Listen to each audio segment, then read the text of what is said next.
Hey guys, welcome to Green Bean Fiction. So in today's video we are gonna see, what if Vigilante Deku had tech powers and had harem? Part 1. Before starting, make sure to hit that like button and subscribe if you are interested in MHA fanfictions. This story is Se los demostraré a todos by Geisha Negro 301. Now without wasting any more time, let's dive in. We are located in a large building where our protagonist Izuku Midoriya is in front of an all-might skeleton. Izuku, nervous. Can a quirkless become a hero?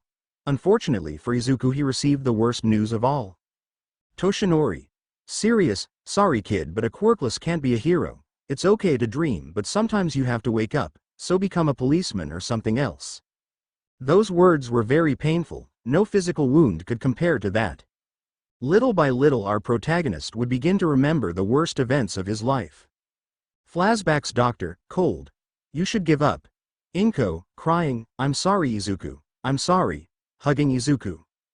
Bakugo, mocking. If you want a quirk so much, jump off a building and pray to have one in your next life. He leaves the room. Toshinori, serious, a quirkless can't be a hero. Fan de flashbacks.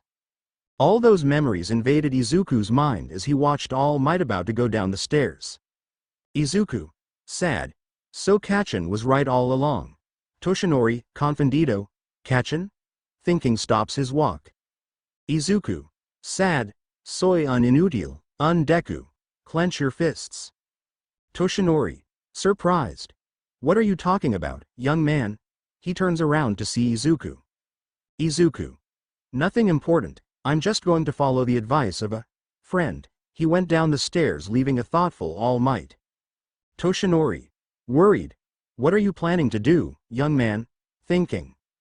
All Might had planned to follow him but remembered that he had to hand over the villain he captured to the police, but he could see a lot of smoke in one part of the city. Toshinori, worried, oh no, this is too bad, I have to go there. He goes up the stairs. Meanwhile with Izuku, sad, calm down, you already knew it from the beginning, said with a dull look. Izuku stops when he sees a group of people who seem to see something like that. Out of curiosity he approached to see what was happening, but when he did, his eyes widened at what he saw. He was the villain that All Might had captured, but the worst part wasn't the chaos and fire around him. The worst part was that the villain had his mother Inko Midoriya hostage. Izuku, scared.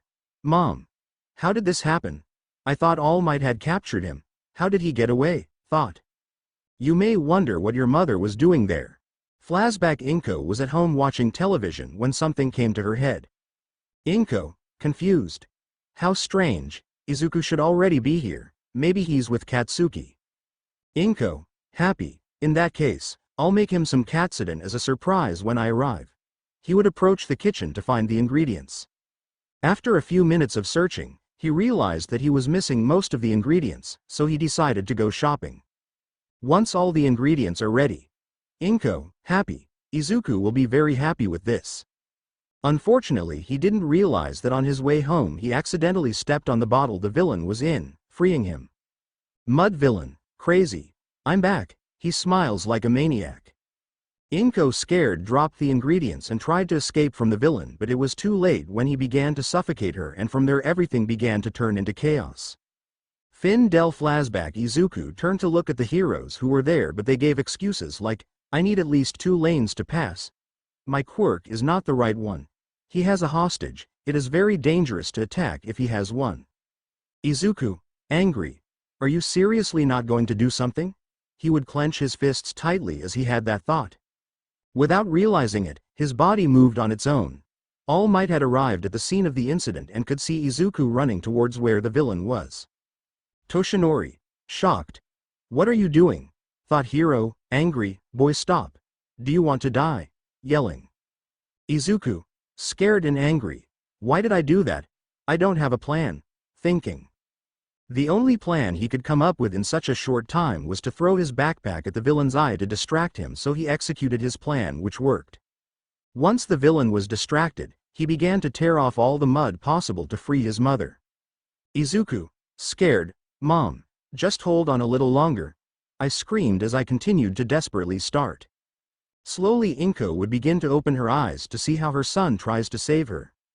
Inko, assistada, Izuku, he thought as he felt his strength fading away. While Izuku was trying to save his mother, All Might was insulting himself.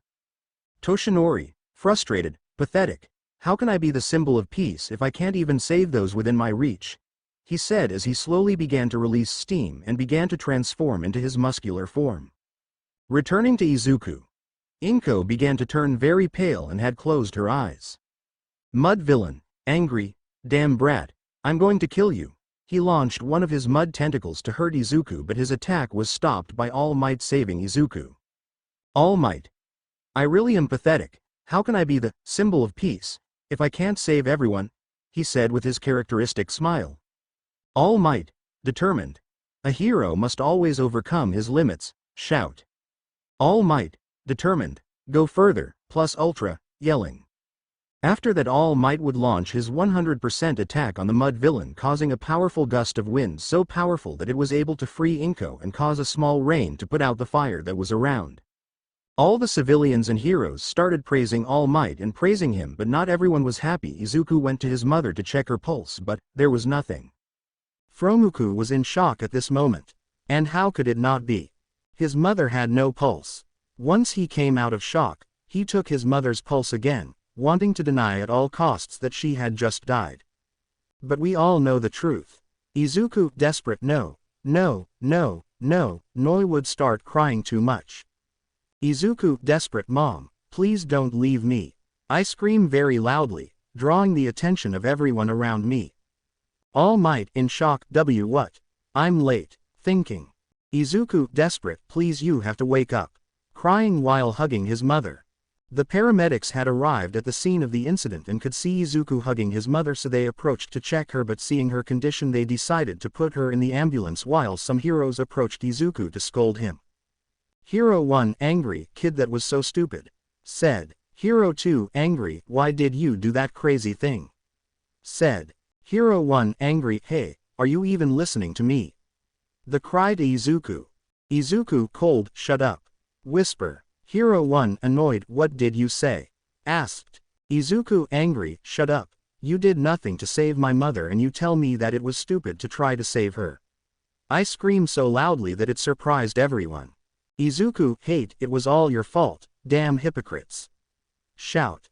After shouting at the heroes, he got into the ambulance where his mother was on the way to the hospital. Throughout the journey, Izuku remained silent, holding his mother's hand, wanting to hold on to the smallest bit of hope. Izuku, scared and worried, please mom, you have to wake up. Thinking. 10 minutes later, they arrived at the nearest hospital where they began treating Inko as quickly as possible.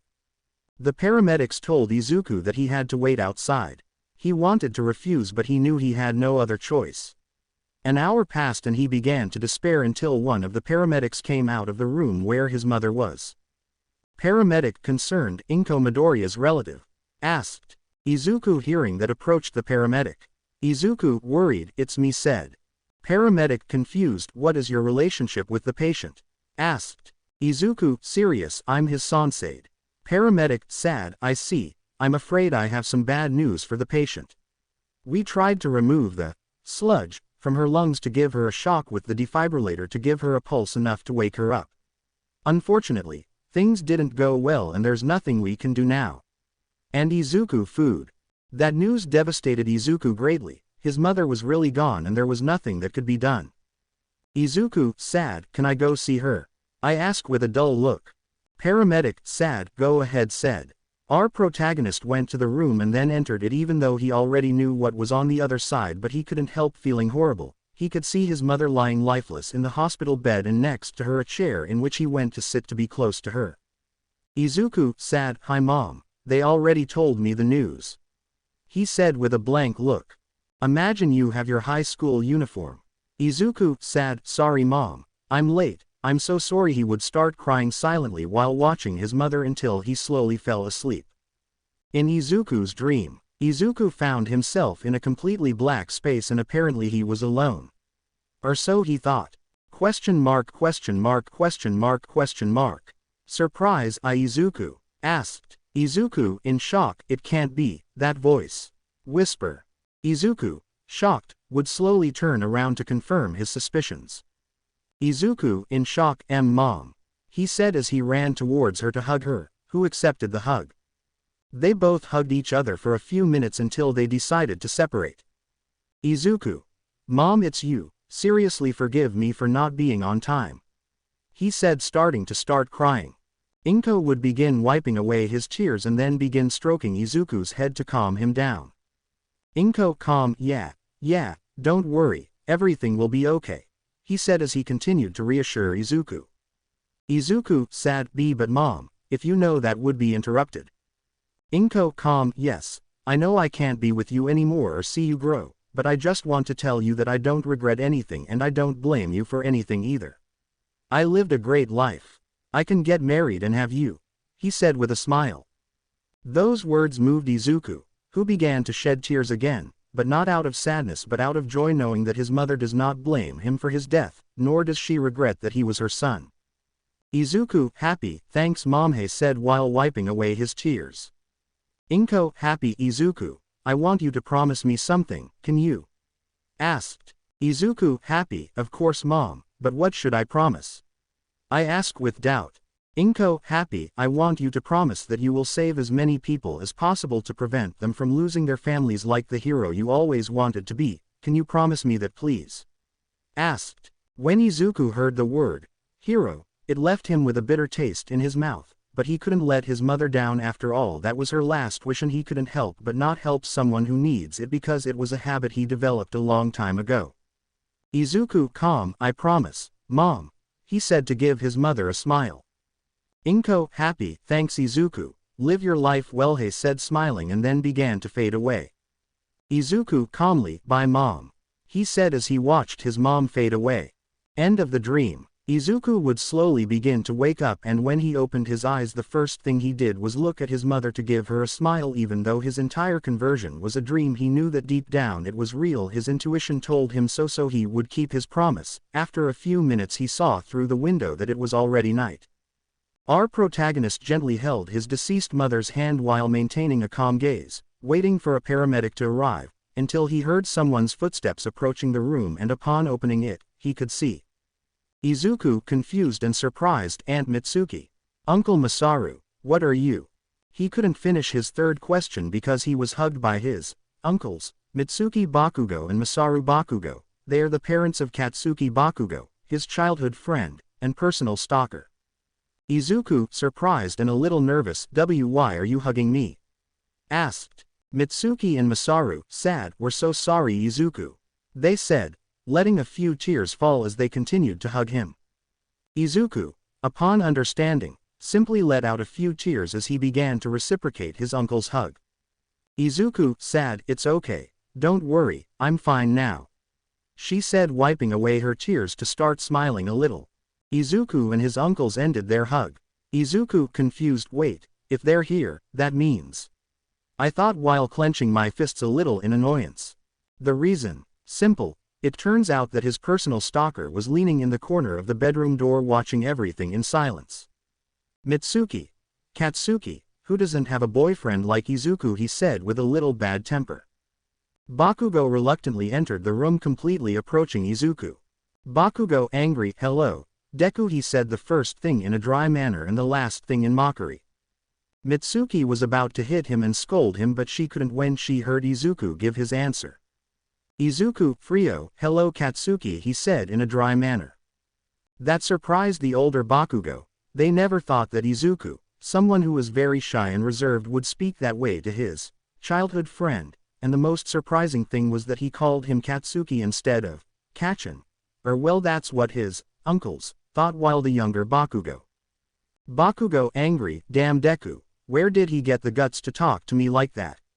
I'll kill him when I get the damn chance, he thought as he clenched his fists tightly. The atmosphere had become tense in the room and the older Bakugo knew it. To break the ice, Mitsuki decided to speak. Mitsuki, a little nervous, Izuku, we must tell you something. While we were on our way to the hospital, Masaru called the public minister to tell them about your situation, she said with a little nervousness about how the news would be taken. Izuku, confused, okay, what happened? He asked doubtfully. Mitsuki, a little calmer, and we told them your father works abroad. I told them the relationship we had with your mother, so we proposed to be your legal guardians and live with us if you wish, he said, giving Izuku a smile. Izuku thought for a few moments. Live with the Bakugo. I was thinking about the pros and cons of living with them. Even though I hate the idea of living under the same roof as Katsuki, I know he doesn't have anywhere else to go and his father hasn't contacted me in a while. Izuku, calm. I agree to live with you. I bet my mom would like me to live with you, he said, to start giving him a smile which made the adults happy and made the younger blonde very angry. Mitsuki, happy, perfect. Now we just have to tell the public ministry so that we can be your tutors, said. Izuku, happy, it's okay, said. After saying that, a paramedic finally arrived. Paramedic, calm. Hello. Excuse the interruption, but we have to inform you that we must take the body to the morgue and a funeral will be held a few days later, said. Mitsuki, discouraged. Okay, I understand, said. Mitsuki wanted to stay a little longer. She didn't want to leave her best friend, but she had to accept that she was gone, but she wouldn't have liked him to see her sad like Izuku, so they all left the room except Izuku. Izuku, sad. Bye mom, he said before giving her a kiss on the forehead and finally leaving the room. 1 week after. Over the course of the week, Izuku had moved in with the Bakugos with all his belongings, mostly All Might products, in a guest room that would be his room from that moment on. Inko's funeral also took place, with only Izuku and the Bakugo attending.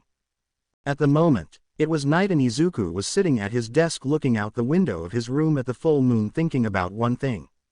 Izuku, determined. I must keep the promise I made to mom, but he remembered how All Might crushed his dreams, which made him slowly close his hands, starting to get depressed. I don't know how. Depressed, Izuku puts his face on the desk until his cell phone starts to vibrate, indicating that he has received a notification. It was a notification about the news in which the heroes appear. As usual, he decided to watch the news. Journalist, calm. Recently the vigilante Phantom stopped a villain whose quirk was based on fire.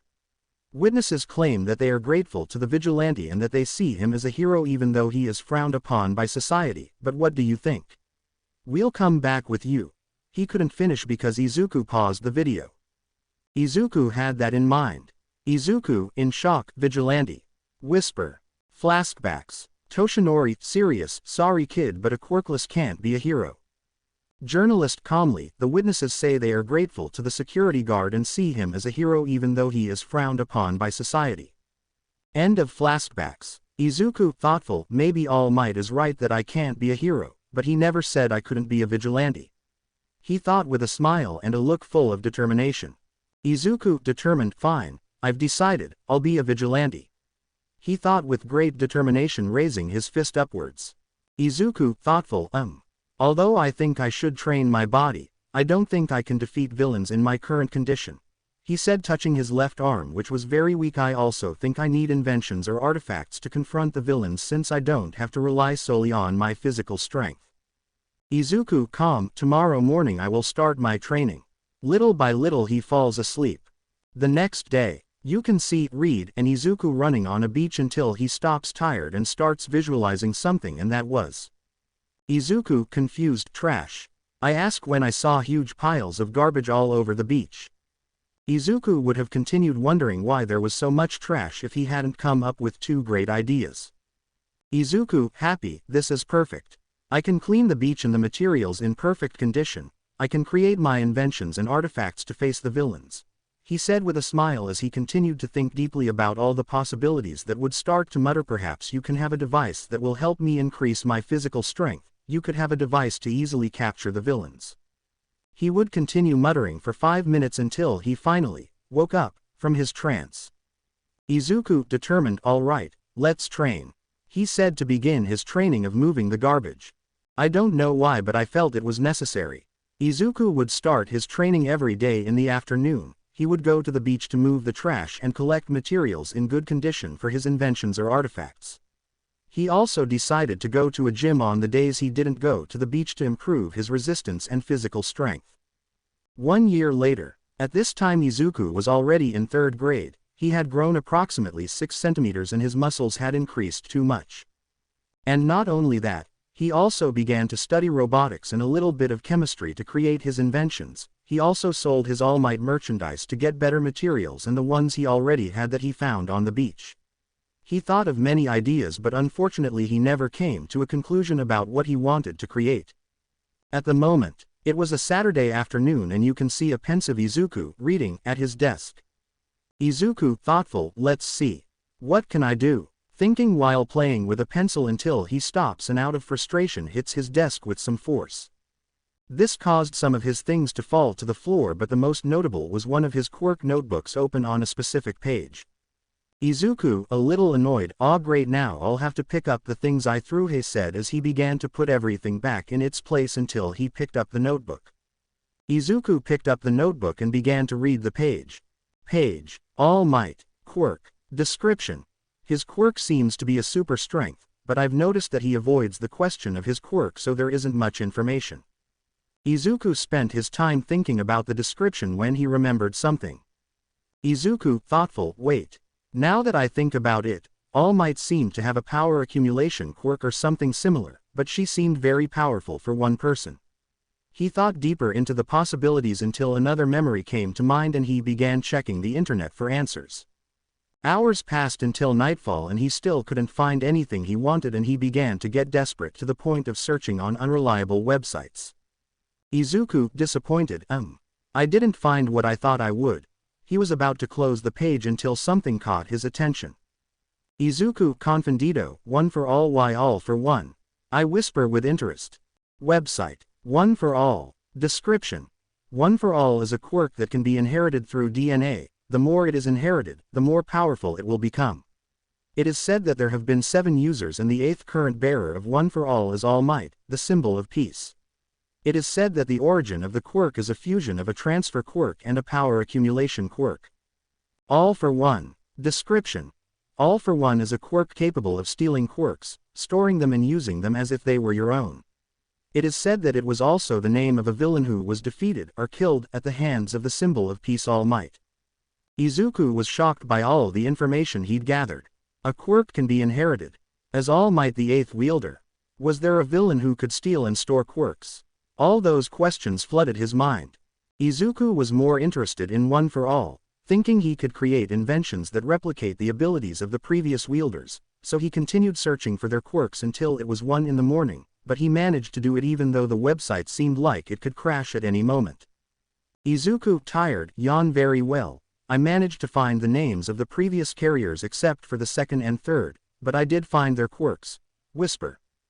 Website. Carriers. First Nombre. Yoichi Shigaraki. Quirk. Transference. Description. Allows the user to transfer their quirk to others. Second name. Quirk. Gearshift. Description.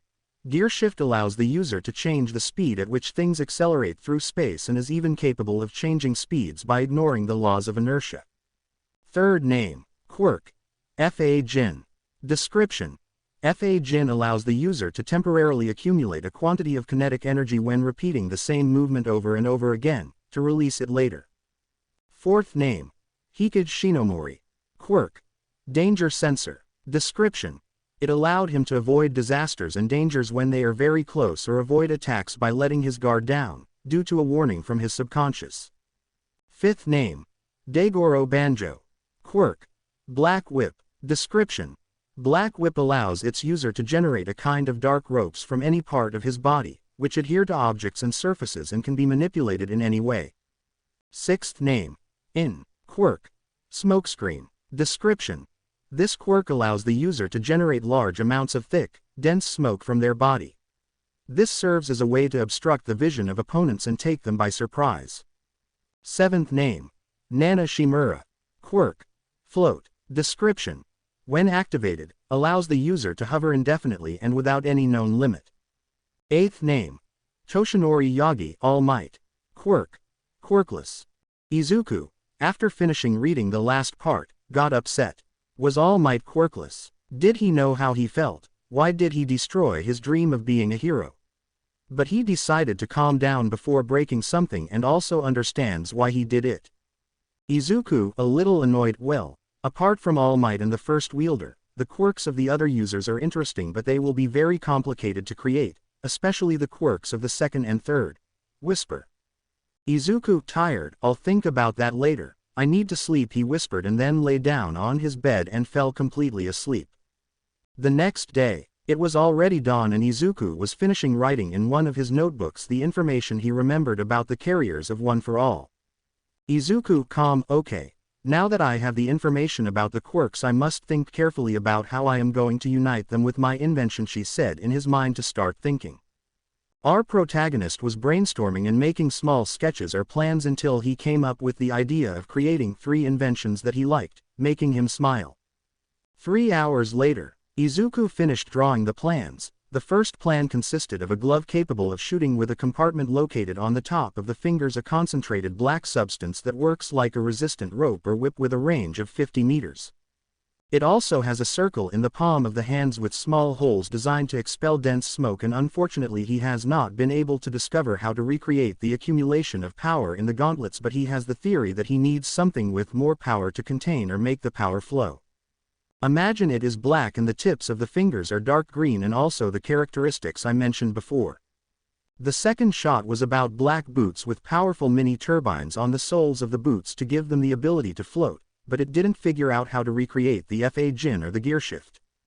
Imagine that the soles are dark green. And the last one was about a headset that gave him night vision, enhanced vision with a range of 1 kilometer, plus a 360 degrees vibration on his head whenever there is a danger close within a range of 30 meters, and finally a mouth cover that can withstand poisonous and sleeping gas. Ignore an Izuku. After finishing his plans he began to work. 2 weeks later. During this time Izuku spent his time creating his inventions, even though he had more difficulties with the gloves. Because, well, flashback. Izuku can be seen at his desk formulating the substance to create the artificial black whip and carefully putting it into a glove-like behavior. Izuku, calm, okay. Now I have to make sure I fired the black whip correctly, he said as he put on his glove and aimed at a nearby pillow, but when he shot nothing came out, so he brought his glove up to his face to inspect. Izuku, confused, how strange, it should work. He couldn't finish when the artificial black whip exploded all over his face and also stained his clothes and writing. Izuku, angry. Izuku, angry, shit. Fin-del flashback. Yep, that happened and he spent like 5 hours cleaning up the mess he made. He was able to create the rest of the inventions without any problems. At the moment, it was Monday night and Izuku was in his room contemplating his finished inventions. Izuku, happy, ready. I'm done, now I have to test them, and what better way than to test my inventions with the villains. He then said he put on his surveillance suit, accompanied by his inventions, and quietly left through the window. Izuku, quiet, time to patrol, whispers and then shoots his black whip at a building and swings away. He was swinging for 1 hour until, woman, scared, please help. I scream while cornered in an alley.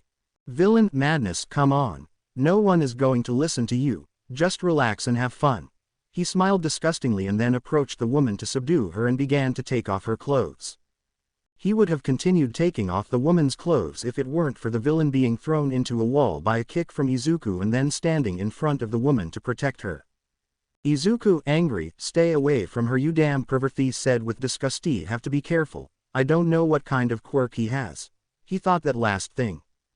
Once the villain recovered he stood up and looked at Izuku angrily. Villain, angry, damn it. I already had him where I wanted him and you ruined everything. He shouted angrily and then took out small lightning bolts from the palm of his hands. I'm going to kill you.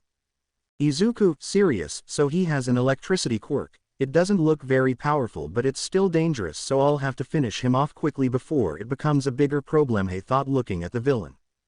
After thinking that the villain lunged to try to electrocute Izuku, but with the danger sensor he managed to dodge the attack without problems so that he could punch the villain in the face, leaving him stunned. He used that as a distraction to activate the smoke screen to leave the villain confused. A second later he hit him in the neck to knock him unconscious and finally wrap him with the black whip to make sure he didn't escape.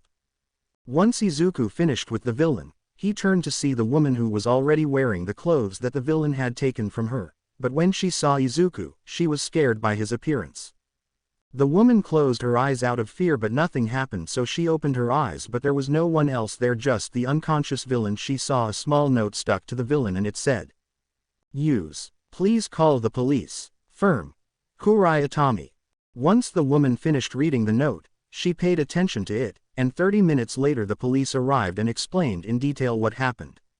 Meanwhile with Izuku, he had returned to the Bakugo house through his bedroom window without them noticing and began to take off his suit, putting it away. Then he put on his pajamas ready to sleep, but he received a notification on his cell phone. It was the news, so he started watching it. Journalist: 1 hour ago the appearance of a new vigilante was reported who calls himself Kurai Atami, who saved a woman who was about to be raped. The police have already arrested the villain and the woman claims to be grateful to the vigilante. We'll be back with you. It didn't end because Izuku turned off his cell phone. Izuku had a small smile at everything he heard. Izuku: well, that went well, but now I have to rest. Tomorrow I have school. He whispers and then yawns and falls asleep. The next day, Izuku was in his classroom sitting in his calm seat until he heard something that caught his interest. Student 1. Hey, did you see the news last night? He asked his friend. Student 2. Yes, about a new security guard said. Other students approached. Student 3. Hey, are you talking about the security guard? I asked with interest. Student 2. Yes, what do you think? Asked. Student 3. I would like to know who he is, maybe he is cute. He blushed a little. Student 4. Don't tell me you fell in love with a stranger, he said mockingly. Student 3. Shut up, she said embarrassed. Student 2. How about we ask someone else? A little uncomfortable about the situation he was seeing until he saw Izuku. Student 2 approached Izuku. Student 2, nervous: Hey Midoriya, can I ask you a question? Asked. Izuku: Quiet, you just asked a question by asking me that. He thought as a drop passed down his neck. Alright, he said out loud. Something changed at Izuku's school when they found out about his mother's death, which made them kinder to him to the point of having a conversation with him without insulting him, except for some Bakugo. Student 2. With doubt. What do you think of the new security guard? Asked. Izuku: I didn't think the news would go so far. He thought I think the watchman is someone who just wants to help, he said out loud. Student 1. Curious: Hey Bakugo, what do you think of the new guard? Asked. Bakugo: Angry. I bet he's someone very weak and I could beat him quickly, he said arrogantly. That bothered Izuku a little. After school, Izuku was on his way to the Bakugo house accompanied by the younger Bakugo. Neither of them spoke, nor did they want to, until they finally arrived at the house and were greeted by Mitsuki. Mitsuki, calmly. How was your day? Asked Izuku. It was good, said Bakugo. Angry. What do you care, old witch? Said Mitsuki. Hit Bakugo on the head. Mitsuki. Angry. You speak to me with respect. Shout. And so they had a little argument. After that, hours passed until it got dark and Izuku put on his vigilante suit to go out on patrol.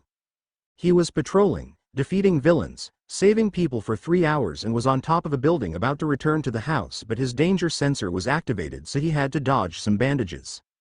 Serious, stop right now, watchman, said Izuku. Turned around to see the person who almost caught him. Izuku: Serious, I didn't expect us to meet so soon, Eraserhead said. Aizawa: Serious, I see that you already know who I am, and if that is true you will know that you have no escape, said Izuku. Serious, that remains to be seen, said. After saying that, they both rushed forward to start a fight in which Izuku used his black whips to capture Aizawa, who dodged skillfully. Aizawa: Serious, so that's his quirk, now I have to erase it, but I have to be careful that he doesn't discover me, he thought. I wait for the moment and activate his quirk against Izuku. Izuku: Serious, he's using his quirk on me. I have to make him believe that it really works, so I'm going to deactivate the black whip and activate a smokescreen, he thought. Our protagonist carried out his plan, first deactivating the black whips and a few seconds later activating the smokescreen. Aizawa: Surprised. He has 2 quirks. He thought. Izuku increased the smoke to hide in it and used his vision nocturnal to find Aizawa to begin attacking him with punches or kicks while he blocked or attacked as he could, even though some attacks did hit him, until Aizawa took one of Izuku's gloves and threw it, damaging himself on the spot. Izuku, angry. Damn, I'll have to fix it later, he thought. Izuku decided to finish him off as quickly as possible, so he gave Aizawa one last kick, causing him to fall off the building and into a trash can. Once he defeated Aizawa, he put on his damaged glove and went from there swinging to Bakugo's house, taking off his suit and trying to repair his glove. Even though I think this became a deja vu. Izuku, calm. Okay, I think I'm done, he thought. He didn't finish thinking because the black whip exploded in his face. Izuku, angry. Shit, he thought the next day. Izuku had his face in his seat, tired as well as frustrated from having repaired his glove in the early morning and cleaning up the mess from the black whip. Izuku, tired. I must find better materials to perfect my inventions, but right now I don't have the materials or the technology necessary to do it. Think. Where am I going to get all that from? He thought until something came to his mind, making his eyes widen for a few moments. Uade. Whisper. Izuku would have continued with his thoughts if the teacher hadn't arrived. Teacher, calm. Okay class, it's time to decide your future careers, he said calmly while holding a stack of papers. But that doesn't matter because everyone wants to be a hero, right? He said the last thing with enthusiasm, throwing the papers and exciting his students to the point that they all activated their quirks except Bakugo. Bakugo, arrogant. Professor, I didn't compare myself to these extras. I'll be the only one from this pathetic school who enters UA, he said, smiling in an arrogant way. Some students began to boo him for his comment until the teacher spoke again. Professor, calm. Oh yeah, Bakugo, you want UA, said Bakugo, arrogant. That's right, that will be the story of the next number one and nothing will stop me, said Professor, calm. Ah, that's right, Midoriya wants to go to UA too, said. Everyone fell silent upon hearing that, and Bakugo, well, his classmates would have made fun of Izuku, but instead they started whispering things like, Midoriya at UA. Isn't it dangerous, even for him? Why does he want to go to UA? But Bakugo is Bakugo, so. Bakugo, angry. Damn Deku, how dare you enter the UA, a useless quirkless can't be a hero. Shout. Izuku, serious. And who said I was going to be a hero? He said, looking at Bakugo, something that surprised him, but he was still angry. I'm going to be in the support department. With that clarification, classes continued, even though Bakugo wasn't going to leave things like that. After school, Izuku was packing his things to leave, but Bakugo had arrived at his seat and took one of his notebooks. Izuku, serious. What do you want, Katsuki? Asked Bakugo, angry. Don't try to fool me, Deku. I know you want to be a hero and I won't allow it. Shout. Izuku, serious. That dream has been dead for me for a year now, said. Bakugo was in shock. Did he really give up on his dream? While thinking that, Izuku had recovered his notebook while he was deep in thought. When he finally realized it, he turned around to see Izuku angrily. Izuku, seriously, also, if you really want to become the number one hero, you'll have to leave that great arrogance or pride aside, otherwise you'll never achieve anything in life, and if you really are the best, become a better version of yourself, he said, verbally humiliating him and leaving the room. Bakugo was once again in shock. He was in the living room reflecting on what our protagonist told him. After a few minutes he finally left the living room to walk home until he arrived and could see Izuku doing his homework in the dining room. At night. Izuku, calm. I have to prepare for UA even though there are only 10 months left. I also have to study enough to get into the support department, he thought. After that Izuku put on his vigilante suit to go out on patrol. Time skip 10 months later. During this time Izuku has drawn a lot of attention from heroes and many other people for his heroic deeds. He has also had his reunions with Aizawa in which he always escaped. But the most surprising thing in these 10 months was the great change that Bakugo had. Now he was calmer and he also started calling his mother, Mom, which made her very happy. He also became kinder to Izuku. Now he called him Izuku instead of Deku. Although that doesn't take away the fact that he yells at him from time to time, even though outside of that you could say that they're recovering their friendship. At the moment, we are at UA, the best academy for heroes, where you can see a blonde and a green-haired man standing at the entrance ready to enter, but Izuku could see a blonde girl who tripped, but Izuku was able to avoid it and they settled on this option. Izuku, calm. Are you okay? I asked the blonde girl. The blonde girl blushed a little. Nervous? Why yes, I'm fine. Thank you, B, but could you get me up now? This is embarrassing, she said as her blush increased a little. Izuku, upon understanding, also blushed a little and then picked her up while Bakugo had been watching everything. Imagine he has his uniform, calm. Anyway, thank you very much, He stopped speaking because he didn't know her name. Izuku, calm. I'm Izuku Midoriya, nice to meet you He also stopped. Melissa, happy. I'm Melissa Shield, nice to meet you Midoriya he said with a smile. Izuku, happy. Nice to meet you Shield he smiled too. They were going to continue talking until Bakugo interrupted them. Bakugo, calm. Hey, stop flirting with each other, we have an exam to take, he said entering the UA. That comment made Izuku and Melissa blush a little. Melissa, nervous. It's not what it looks like, said Izuku.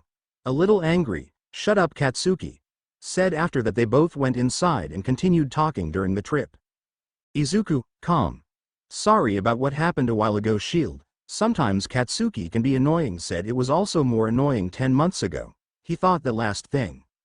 Melissa, calmly, don't worry, he said with a smile by the way, are you here to be a hero? Asked. Izuku, calm. Not really, I'm just here to take the exam to get into the support department, said. Melissa, surprised. Really? That's great, he said the first thing as a question and the last thing with enthusiasm. I bet you are someone with the skill to want to get into the support department, he smiled. Those words surprised a little, only for him to give a small smile afterwards. Izuku, happy. Thanks Shield, by the way we already arrived at your exam room and mine is next door so I wish you luck, see you later he went to the next room while waving goodbye and entering his exam room. Melissa, happy. Bye Midoriya, he said as he waved goodbye and entered the room for his exam. Meanwhile with Izuku, Izuku was sitting in one of the seats in the room where Power Loader was in charge of the exam he was answering for 10 minutes after he finished answering to give the exam to Power Loader and finally leave the room. Izuku calm, that was easier than I thought I think. Hours later, it was late and Izuku was outside the UA waiting for Bakugo to come out, once he came out they both walked to the house. Bakugo calm, how was your exam? Asked. Izuku calm, it was easy, and yours? Asked. Bakugo calm, it was easy, I'm sure I'll be in the first places and if I'm lucky maybe in the first place said. Izuku calm, I see, good luck with that, said. Bakugo calm, thanks Izuku, said. Time skip 1 week. This week continued with Izuku doing his job as a watchman while waiting for the letter until it finally arrived, as did Bakugo's, and they were both in the living room of the house to see the results. Izuku calm, ready? I asked looking at Bakugo. Bakugo quiet, list he stated. The first to open the letter was Bakugo. It was a small disc that a few seconds later projected a hologram of a person that Izuku knew quite well. Izuku, a little surprised, I didn't know Eraserhead was a teacher at UAHE thought. Aizawa tired greetings, I'm Shota Aizawa, a professor at UA, and I must say that Katsuki Bakugo was very good. You got 77 villain points, being the first in the physical exam, and in the practical exam you got 85 out of 100 correct answers. Congratulations. He said in his usual tone your uniform should have arrived and you'll be in class 1A of the hero course. Welcome to UA. After saying that the hologram turned off. Izuku calmly, cheers Katsuki said. Bakugo calm, thanks Izuku said. Izuku calm, very well, it's my turn. He said to open his letter and from there came out a disc showing a hologram of Nezu, happy, hello. Am I a bear? Am I a dog? Am I a mouse? No, I'm the director of UA and I'm here to congratulate you. Izuku Midoriya, you passed with an incredible 100 out of 100 correct answers. He said with a smile your uniform should have arrived by now and you'll be in class 1H in the support department. Welcome to UA. After finishing saying that the hologram turned off. Bakugo, happy, well done Izuku said. Izuku, happy, thanks Katsuki said.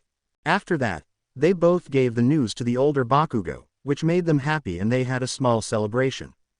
Monday. Today is the first day at UA for our protagonist and the younger Bakugo where they were standing at the entrance of their house. Mitsuki, happy, they have all their supplies. I asked.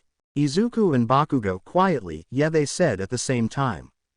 Mitsuki, happy, your notebooks? Asked. Izuku, calm down, yes said. Bakugo, a little angry, yes said. Mitsuki, calmly, safe? Asked. Izuku, calm down, yes said. Bakugo, angry, are we ready now? Shout. Mitsuki hit Bakugo on the head. Mitsuki, angry, shut up, don't yell at me. Shout. 25 minutes later, you can read Izuku and Bakugo running to Ualate because of the little argument Bakugo had with his mother. Izuku, tired, some things don't change, right? He said as he continued running. Bakugo, angry and tired, shut up shiny. Said. Izuku, confundido, shine. He thought. He had no more time to think when they finally arrived at the UA. Izuku, calm, good luck on the first day. He said as he ran to his living room. Bakugo, a little angry, I'm not going to need it. He said as he also went to his living room. With Izuku. After running so much he arrived at room 1H where the power loader was taking assistance. Maijima calmly, Izuku Midoriya? Asked. Izuku, tired, Harahei said trying to catch his breath. Maijima calm, you arrived on time. Said. Maijima calm, well, since we're all here, I want to tell you that the teacher of class 1A invited us to see his students taking an exam to evaluate their quirks so that later he could create their hero suits. He said, drawing everyone's attention. Izuku calm, very well, I can see the quirks of Katsuki's companions and also see if S.H.I.E.L.D. managed to enter he thought. After that Izuku and his class went to the UA campus where he was able to identify 2 blonde hairs. Izuku calm, so S.H.I.E.L.D. did it thought with a smile.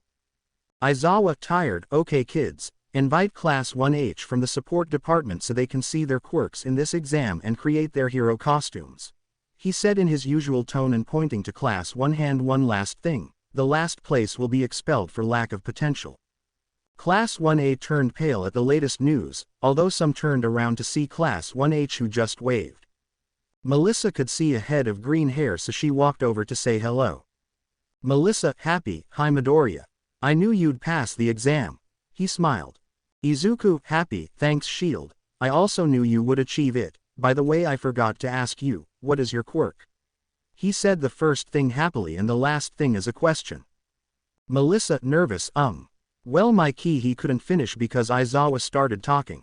Aizawa, serious, S.H.I.E.L.D., it's your turn to throw the ball he said while throwing her a ball that she caught. Melissa, nervous, why yes. Said Och. I just have to concentrate. He thought then some red lines ran down his right arm and when he threw the ball. Nothing happened. But what? She couldn't finish because Aizawa wrapped her in his bandages, looking at Melissa seriously. Aizawa, seriously, I erased your quirk, what were you thinking? Do you think I'm stupid enough not to realize that you don't control your quirk well? If you had thrown the ball, you would surely break your arm. Said. Izuku, a little annoyed, I knew Eraserhead was bitter, but I didn't think he was the same with his students. He thought stop, he said he can't control his quirk well.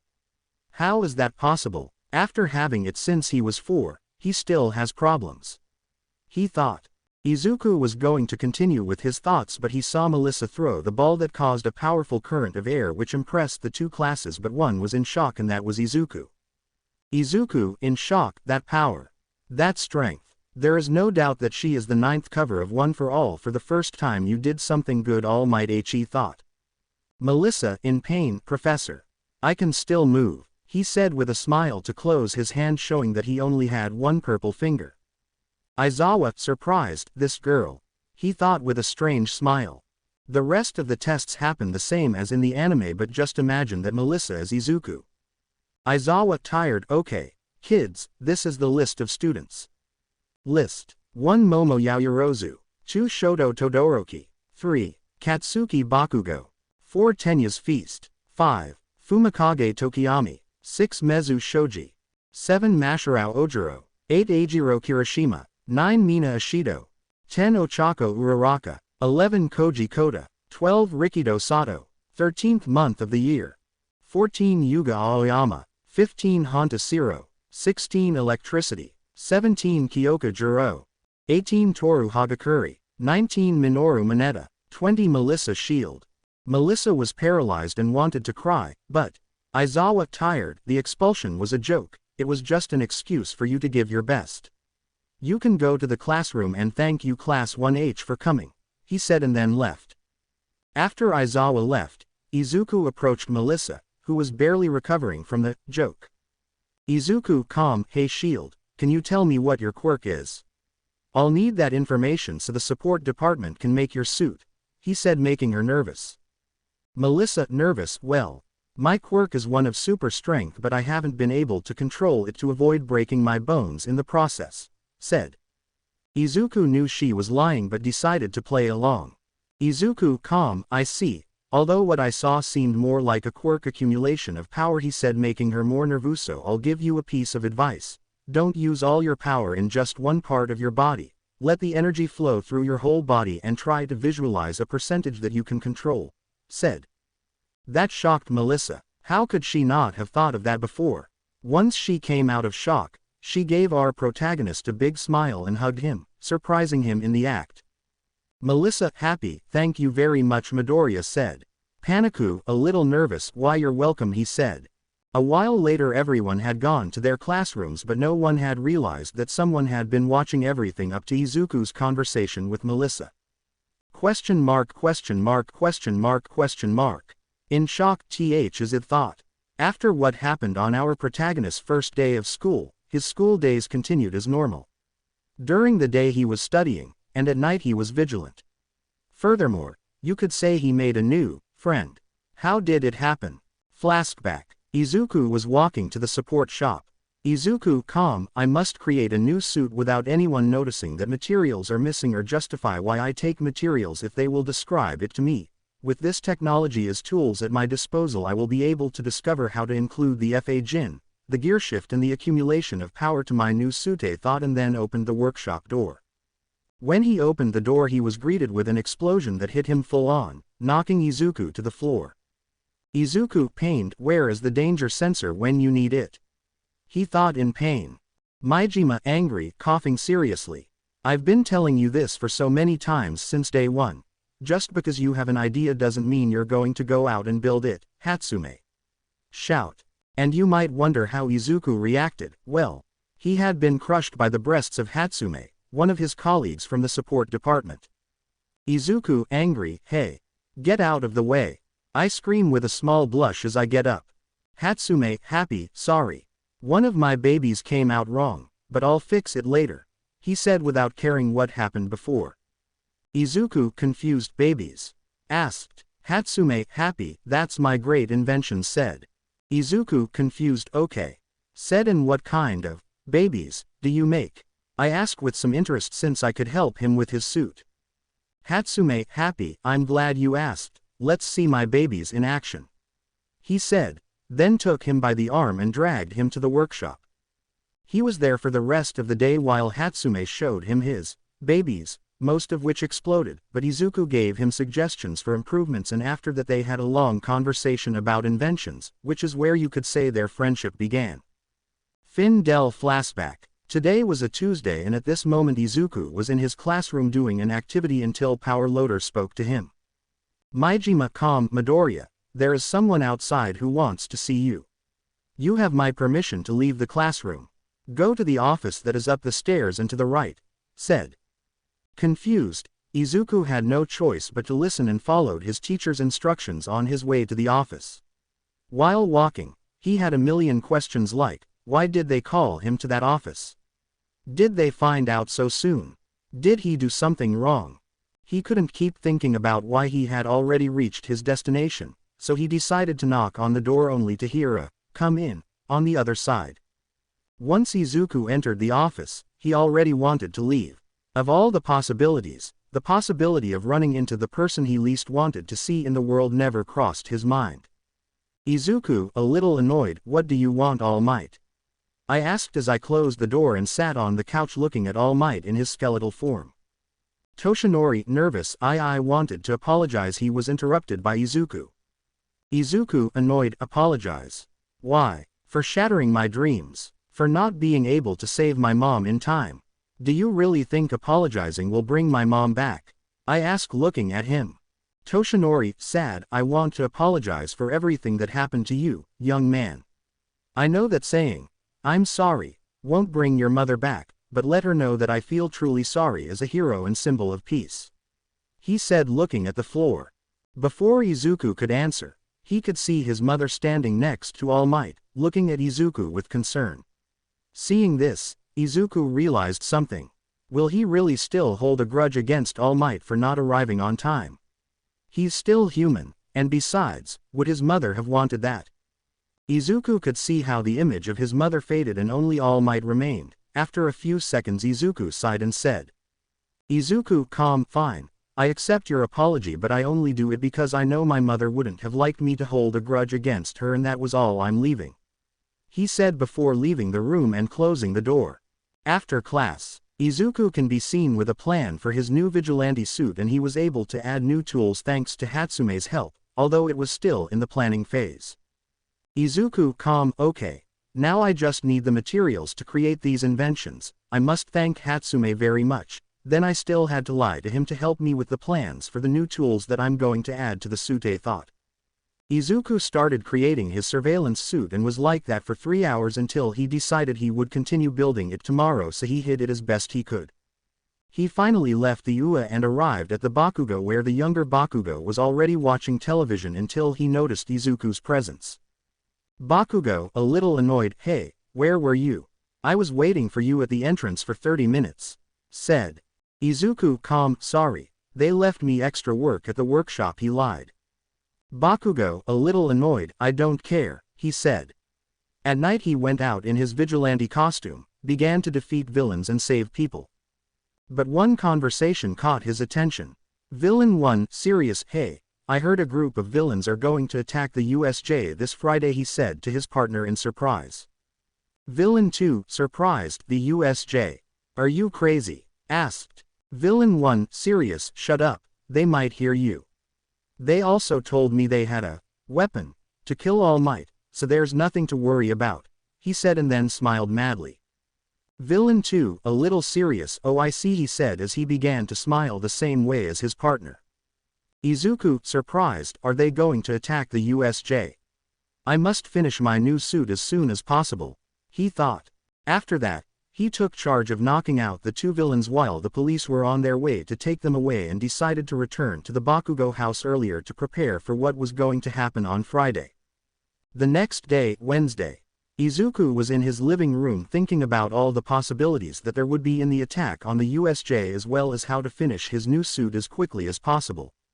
Izuku, thoughtful, I think I'll also need something or someone to help me or tell me, for example, escape routes when a hero is chasing me, when I face a villain, study him and how to beat him easily. I have it. I need to include an artificial intelligence in my new suit. It's not as difficult as putting the FA Jin or the gear shift or the accumulation of power, so I don't think I'll have problems with that, he thought. After class 5 hours later, Izuku stayed in the support workshop to upgrade his new suit with the artificial intelligence, which he named Karen. Why not? Plus, thanks to Karen, he was able to finally harness the power of one of the tools he designed with Hatsume.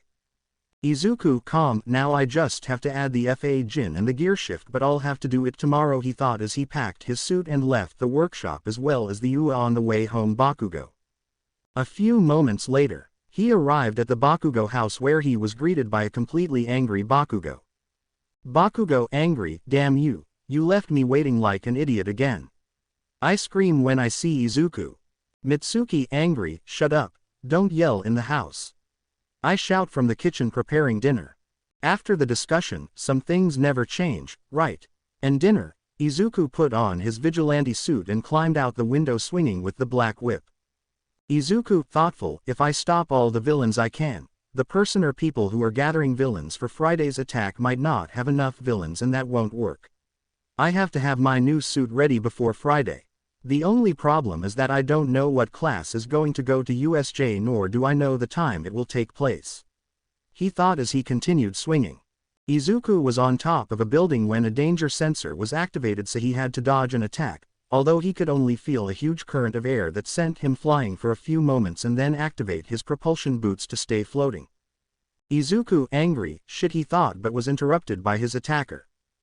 Question mark question mark question mark question mark. Serious, stop there, watchman. Shout. Izuku, annoyed, really? He thought we finally meet All Might, he said with a slightly thick voice so that he wouldn't be recognized. Toshinori, serious, so you already know me. Honestly, I only recently found out about your existence, said Izuku. Upon hearing that, had a face. Well, imagine you have your vigilante suit.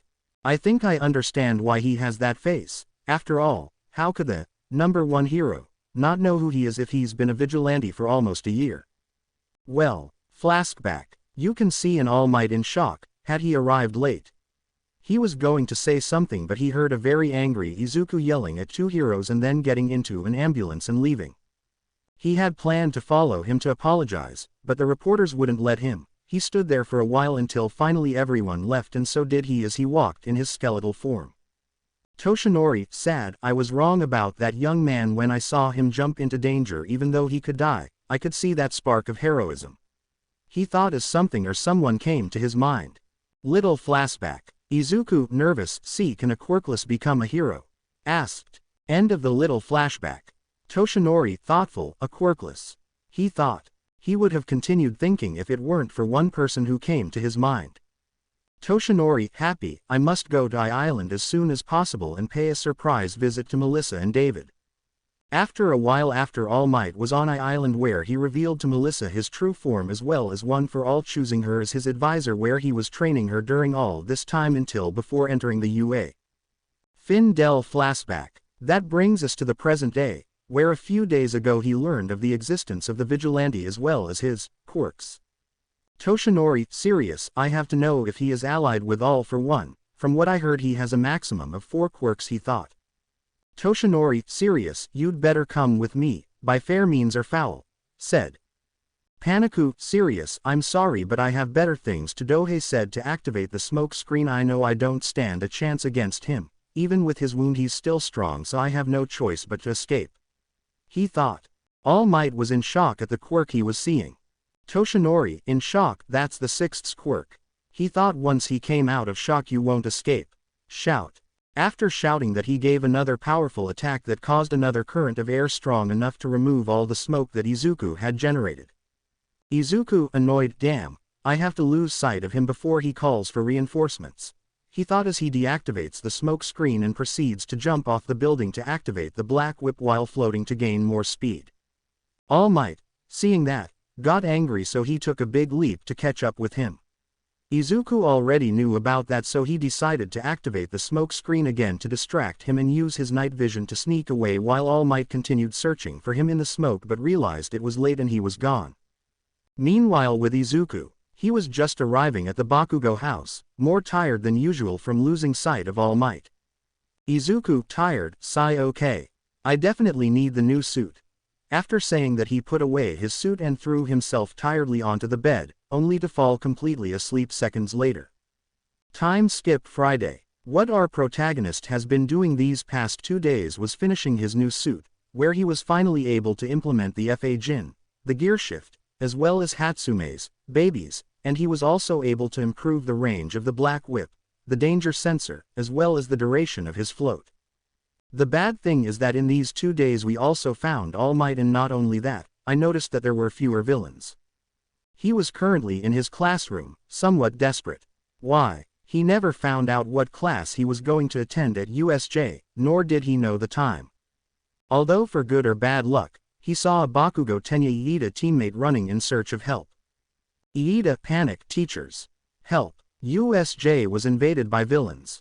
He said while running through the halls at high speed, passing by Izuku's classroom, being heard by him and his teacher.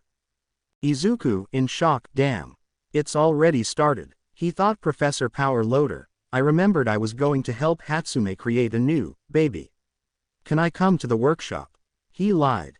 Maijima, distracted, yes, you can go, but now I need to find other teachers to save class 1, Ahe said before leaving the room. Izuku, serious, I have to hurry. He thought as he ran to the workshop and grabbed a briefcase that contained his new suit, so he started putting it on. Once Izuku finished putting on the suit, he went out a nearby window and began to swing at high speed with the black whip plus float. A few minutes later, Izuku had arrived at the USJ where he could see with his enhanced vision Aizawa being humiliated by some kind of muscular beast with a beak. Izuku, using the smoke screen and accumulation of power, gave a powerful blow to the beast that removed it from Aizawa. Question mark, question mark, question mark, question mark. Angry, it can't be. It's that damn security guard, said a villain with a hand on his face starting to scratch desperately. Once the smoke cleared, Izuku could be seen in his new vigilante outfit while carrying Aizawa in his arms. Izuku, serious, wow, you really look horrible, Eraserhead, he said, carrying it. Aizawa, weak, who are you? Asked. Izuku, serious, your old friend Kurai Atami, plus I'm here to help obviously, he said, to then take him to the entrance of the USJ to leave him with the students who were there. Take care of him, he said, and then activated the accumulation of power and went at great speed towards the army of villains. Izuku was easily defeating the villains until he reached where the beast was. Question mark, question mark, question mark, question mark. Angry, you again. Nomu, kill him. He ordered the beast called Nomu that went at great speed to where Izuku was, which surprised him. Izuku, surprised, he's very fast, he thought, and then put his arms with the accumulation of power activated in the form of an X to block the attack that sent him flying. Once in the air, he decided to activate hover and think of a strategy. Izuku, seriously, Karen, scan that, Nomu, he told his artificial intelligence. Karen, calmly, very well, sir. Analyzing a few seconds, sir, it seems that the being called Nomu is composed of the DNA of some low-class villains, but with very powerful quirks. Not only that, it also seems that it is unable to think for itself and only receives orders. Concluded. Izuku, serious, thanks, Karen, can you tell me what abilities he has? Asked. Karen, calmly, of course, sir. Analyzing, sir, it seems that the Nomu has super regeneration, impact absorption, and seems to be physically strong enough to match All Might in both strength and speed. Its only weak point would most likely be exhausting him, said. Izuku, serious, okay, in that case I should use the power accumulation beyond 100%, said. After thinking of a plan, he decided to activate the Black Whips plus float to get a great speed heading towards the Nomu to give him a punch at 150% that sent him crashing into a bunch of trees, and seconds later he quickly returned to try to give Izuku a right hook. Izuku was barely able to dodge it with the danger sensor. After that, a fight began where punches were thrown at high speed. The attacks created powerful air currents, making anyone unable to get close. In all those attacks, Izuku only focused on attacking the chest to lower all of Nomu's resistance to finish the exchange of punches. After that, Izuku made a great leap with the accumulation of power, and already in the air he activated the Delaware Smash Air Force to hit Nomu in the exposed brain, leaving him stunned. Izuku, serious, I must finish him off with a single attack, he thought. Izuku landed on his feet and seconds later began rapidly moving his legs up and down. Karen, calm, sir, I recommend that you don't do that yet, you haven't perfected it yet, said. Izuku, serious, it doesn't matter, it's now or never, he said as he kept moving until his legs started to glow red. Izuku, serio, Fajin, he thought, and then went at great speed towards the Nomu thanks to activating the FA Jin plus float plus accumulation of power at 300% plus Black Whip. The Black Whip wrapped him around his right arm to protect him from the excess accumulation of power. Paniku, determined and serious, this is as far as you've got, Nomu, ultimate smash. He gave the Nomu a powerful punch in the chest. Nomu had reached his limit, so he couldn't hold on any longer and shot out of the USJ. The students at the entrance, as well as the villains who were leading the fight, could see everything, which left them in shock. Izuku, once he finished with the Nomu, turned around to see those responsible for the attack. Izuku, cold, you're going to pay for your crimes, villains, said. Question mark, question mark, question mark, question mark. 1. Angry, it's not fair, you cheated. He was silenced when he was hit by Izuku's Delaware Smash Air Force and was wrapped in Black Whip. Question mark, question mark, question mark, question mark. 2. Preoccupado, enter. Shout. The now identified as Shigaraki tried to free himself from the Black Whip. Shigaraki, angry, this is game over, Kurogiri, we're leaving, he said as he disintegrated the Black Whip, freeing himself. The identified Kurogiri created a portal made of a kind of smoke in which Shigaraki managed to escape, Even Izuku tried to catch him with his black whip but the portal disappeared. Izuku angry, damn. They escaped. It doesn't matter. With Karen's help later I'll try to find them to finally catch them, he thought. For now I must go before Kuhi was interrupted. Question mark question mark question mark question mark. Angry, everything is fine. Why? Because I'm already here. Scream without his smile. Izuku angry, great. As if facing Nomu wasn't enough to push me to the limit, now I'll have to escape from All Might. What could be worse than that? Said. Question mark question mark question mark question mark. Angry, stop there you damn shiny. I screamed as I tried to give Izuku an explosion. Izuku angry, me and my big mouth now also have to put up with Katsuki, he thought while dodging the explosion and punching 30% of the time that Bakugo was able to block, but the air pressure sent him flying. Bakugo in the air began to maneuver heading towards Izuku at great speed. Bakugo angry, howitzer impact. He screamed and then launched his attack. Izuku knew he wasn't going to dodge that in time, so he used the 80% power buildup to throw a punch that caused a huge air current that was just barely able to repel the explosion. Bakugo, seeing that his attack didn't work, was going to attack again if it weren't for someone stopping him. Toshinori, serious, young Bakugo, go with your companions located at the entrance, I'll take care of him, said. Bakugo would have refused, but he realized that she was serious and wouldn't take no for an answer, so he reluctantly left there. Izuku, serious, All Might, I don't have time to deal with you, he was interrupted. Toshinori angry, I'm not interested. Now you're going to tell me how you know about those quirks. He said to launch into the attack with his 100%. Izuku, seeing that, decided to activate the accumulation of power to 100%, also that most of the time he spent dodging, which bothered All Might more. Toshinori angry, talk for now. How do you know those quirks and how do you have them? Shout. Izuku, serious, believe me All Might, I know a lot about those quirks too. He said to wrap him with his black whip to immobilize him temporarily and approach him to whisper something he had heard. I know what your quirk is.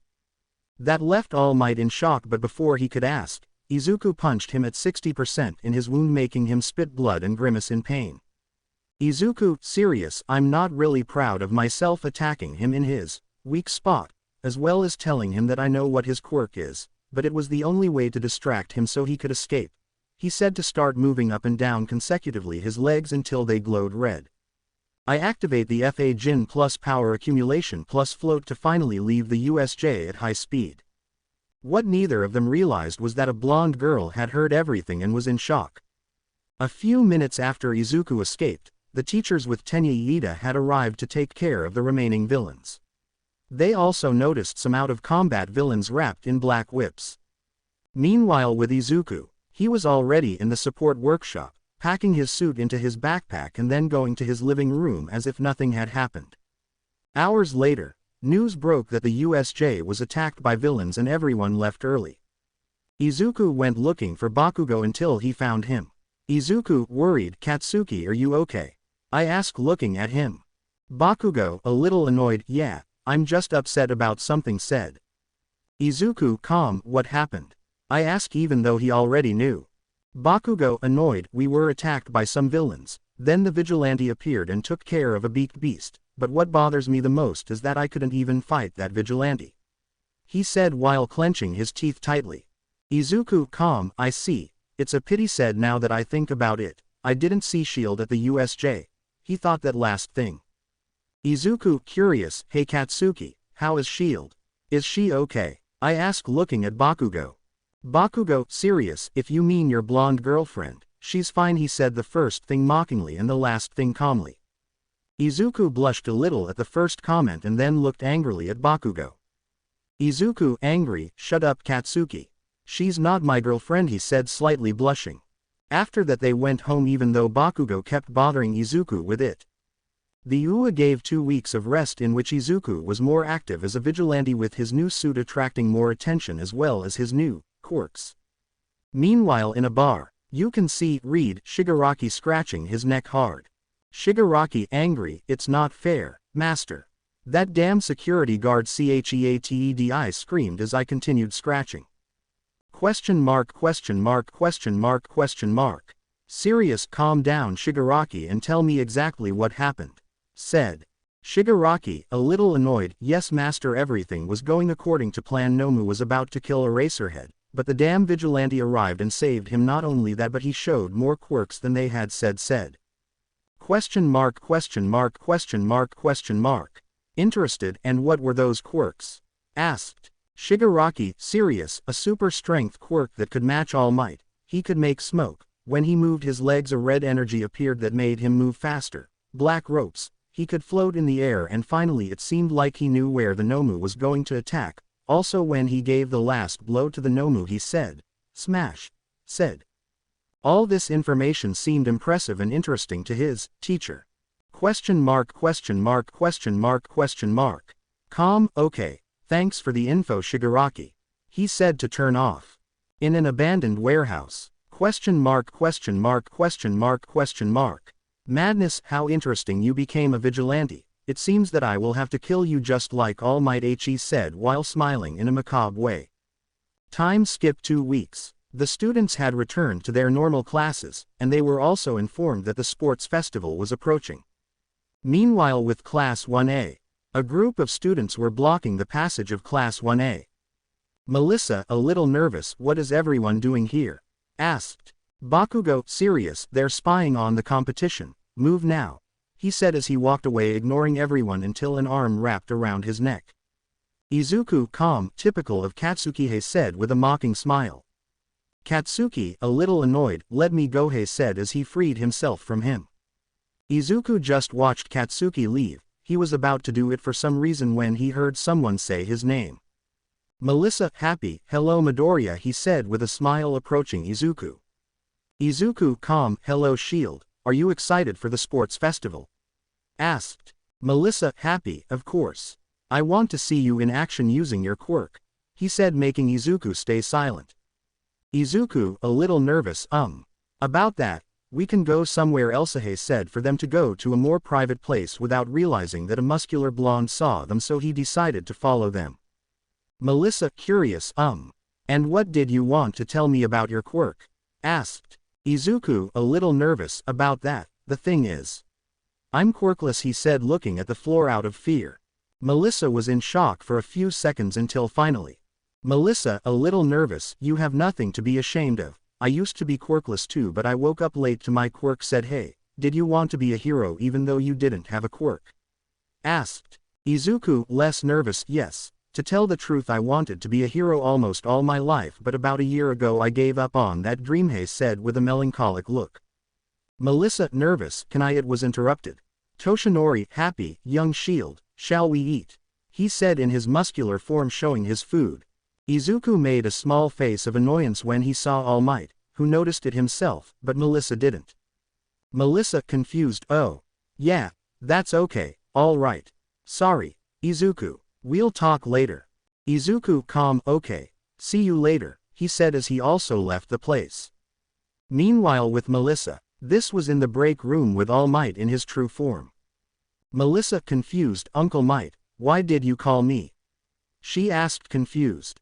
Toshinori, a little serious, well you see, they told me about something called Nomu. It was supposed to be a biological weapon to kill me, but that vigilante took care of it, he said while slightly clenching his buttocks when mentioning the guard. Melissa began to remember what happened when All Might arrived at the USJ and the little fight she had with the security guard.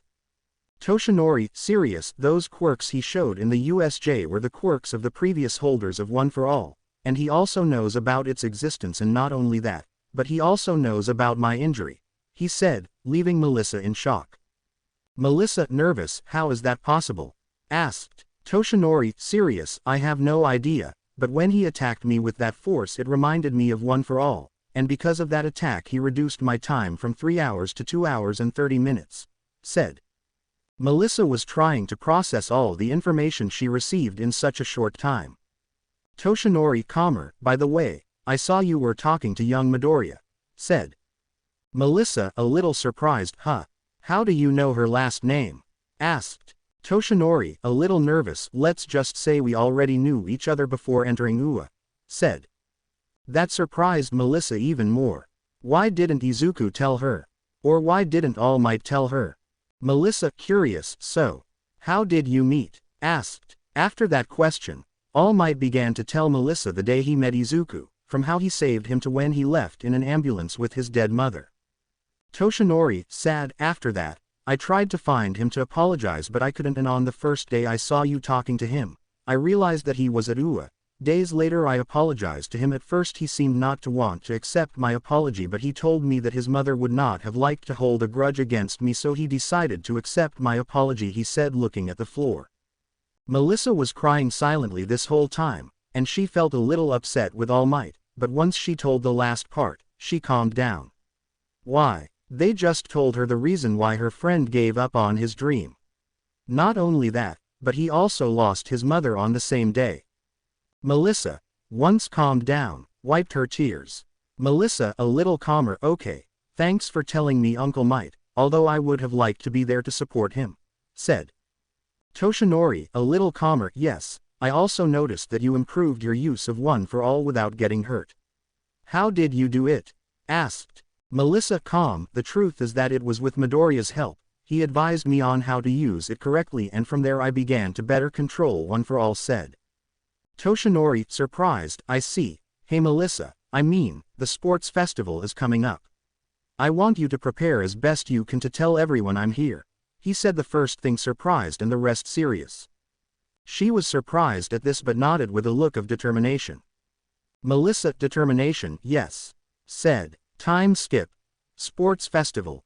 These days Izuku had created shoes that help him improve his speed and are capable of breaking the sound barrier. He also created robotic gloves to increase his normal strength by 15 times and launch energy attacks. He was currently in his sports uniform waiting with his classroom for them to call. Hazashi, happy, now the next room's class 1H, 1I, 1J and 1K. Shout. Izuku walked past with his companions where he could see Melissa, so he approached. Izuku, happy, are you ready for this, Melissa? He asked with a smile. Melissa, happy, of course. She said with a smile. Hazashi, happy, now introducing this year's referee. Shout the heroine 18 plus midnight. After shouting that, the aforementioned appeared. Nimari, happy, now Katsuki Bakugo is going to say the entrance speech. He said with enthusiasm. Bakugo walked up to the stage ready to give his speech. Bakugo, serious before there would be something like, I promise to be first in everything, but now I'm just going to say don't hold back or else I'll kill you. He said as he steps off the stage. Some found the speech strange but applauded respectfully. Nimari, happy and confused, a strange, but great speech. Said. Hiroshima approached Bakugo with a smile. Hiroshima, happy, you did well Bakubro. In your own way, he said, annoying Bakugo a little. Bakugo, a little annoyed, shut up. Said. Nimari, happy, okay now let's move on to the first event, which is the obstacle course, he said with enthusiasm. Izuku approached Melissa. Izuku, happy, good luck shield, he said with a smile showing his fist. Seeing that, she smiled too and they both bumped fists. Melissa, happy, good luck to you too Midoriya. Said. Nimari, happy, the race starts in 3. Izuku stood out as one of the last two. Bakugo was creating small explosions with his hands. 1. Melissa activated One for All where light blue rays came out. Ya. Grito midnight. Everyone except Izuku began to run towards the tunnel, some getting stuck due to the large number of participants. Some were trapped by ice. This was caused by Shoto Todoroki, who was in the first place. Hazashi, happy, it can't be that we've just started the race and Shoto Todoroki from class 1A is already in the front. I shout with enthusiasm. Bakugo, angry, you're not going to beat me half and half. I scream and then generate an explosion to try to reach him. Melissa, would be, I must win so that Uncle Might and Midoriya are proud of me, he thought while running at high speed, being at the same speed as Bakugo. Meanwhile with Izuku, I thought it was necessary. Hazashi, surprised, what? What is that green-haired boy still doing at the starting line? Asked. Izuku was stretching until he finally got into running position with a smile, and a few seconds later his shoes showed some green rays. They could only see a green light going at high speed where Izuku was, which amazed everyone. Back with the others, They only heard a huge bang and seconds later saw a green light pass by them, even though people like Melissa and Bakugo already knew who it was. Melissa, Bakugo. Surprised, angry, Midoriya. Izuku. As the green light went by, his suspicions were revealed as he ran alongside them. Izuku, happy, surprise. He said as he continued running. Melissa, surprised, how are you running so fast? I asked, standing side by side with him. Izuku, happy, 3 words, speed shush said pointing to the aforementioned.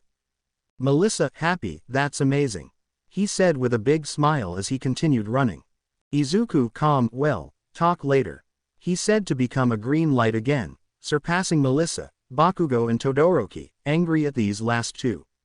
Meanwhile with Izuku, Hazashi, happy, now the green-haired boy is in first place reaching the second zone, the ravine. Shout. He was already in the second zone of the race. He saw that there were some cables, so he came up with the idea of sliding using his shoes on the cables to avoid falling into the ravine. Melissa had just arrived with Bakugo and Todoroki just to see Izuku pass the second phase without problems. Izuku finished the second zone only to turn around and see Melissa and then say goodbye and head off to the third zone. That made Melissa blush, but after a while she started with the second zone. With Izuku, Hazashi, happy, the green-haired boy reached the final area of the mines, but he must be careful or else he will receive an explosion that will make him wet his pants. Shout. Izuku, upon hearing the part about the mines, decided to be careful while doing that. Melissa, Bakugo and Todoroki had reached the third zone where they saw Izuku, who was in the middle of the minefield. Bakugo, angry, I won't let you overcome me. I shouted as I walked quickly. Izuku had heard Bakugo turning around only to see that he was catching up with him, and do you know what Izuku did? Izuku, a little surprised, hell. He shouted and then activated his sneakers to start running and activated some mines in the process, making them explode, but luckily he didn't receive any. Bakugo, seeing this, activated his explosions and maneuvered in the air to dodge the mine explosions.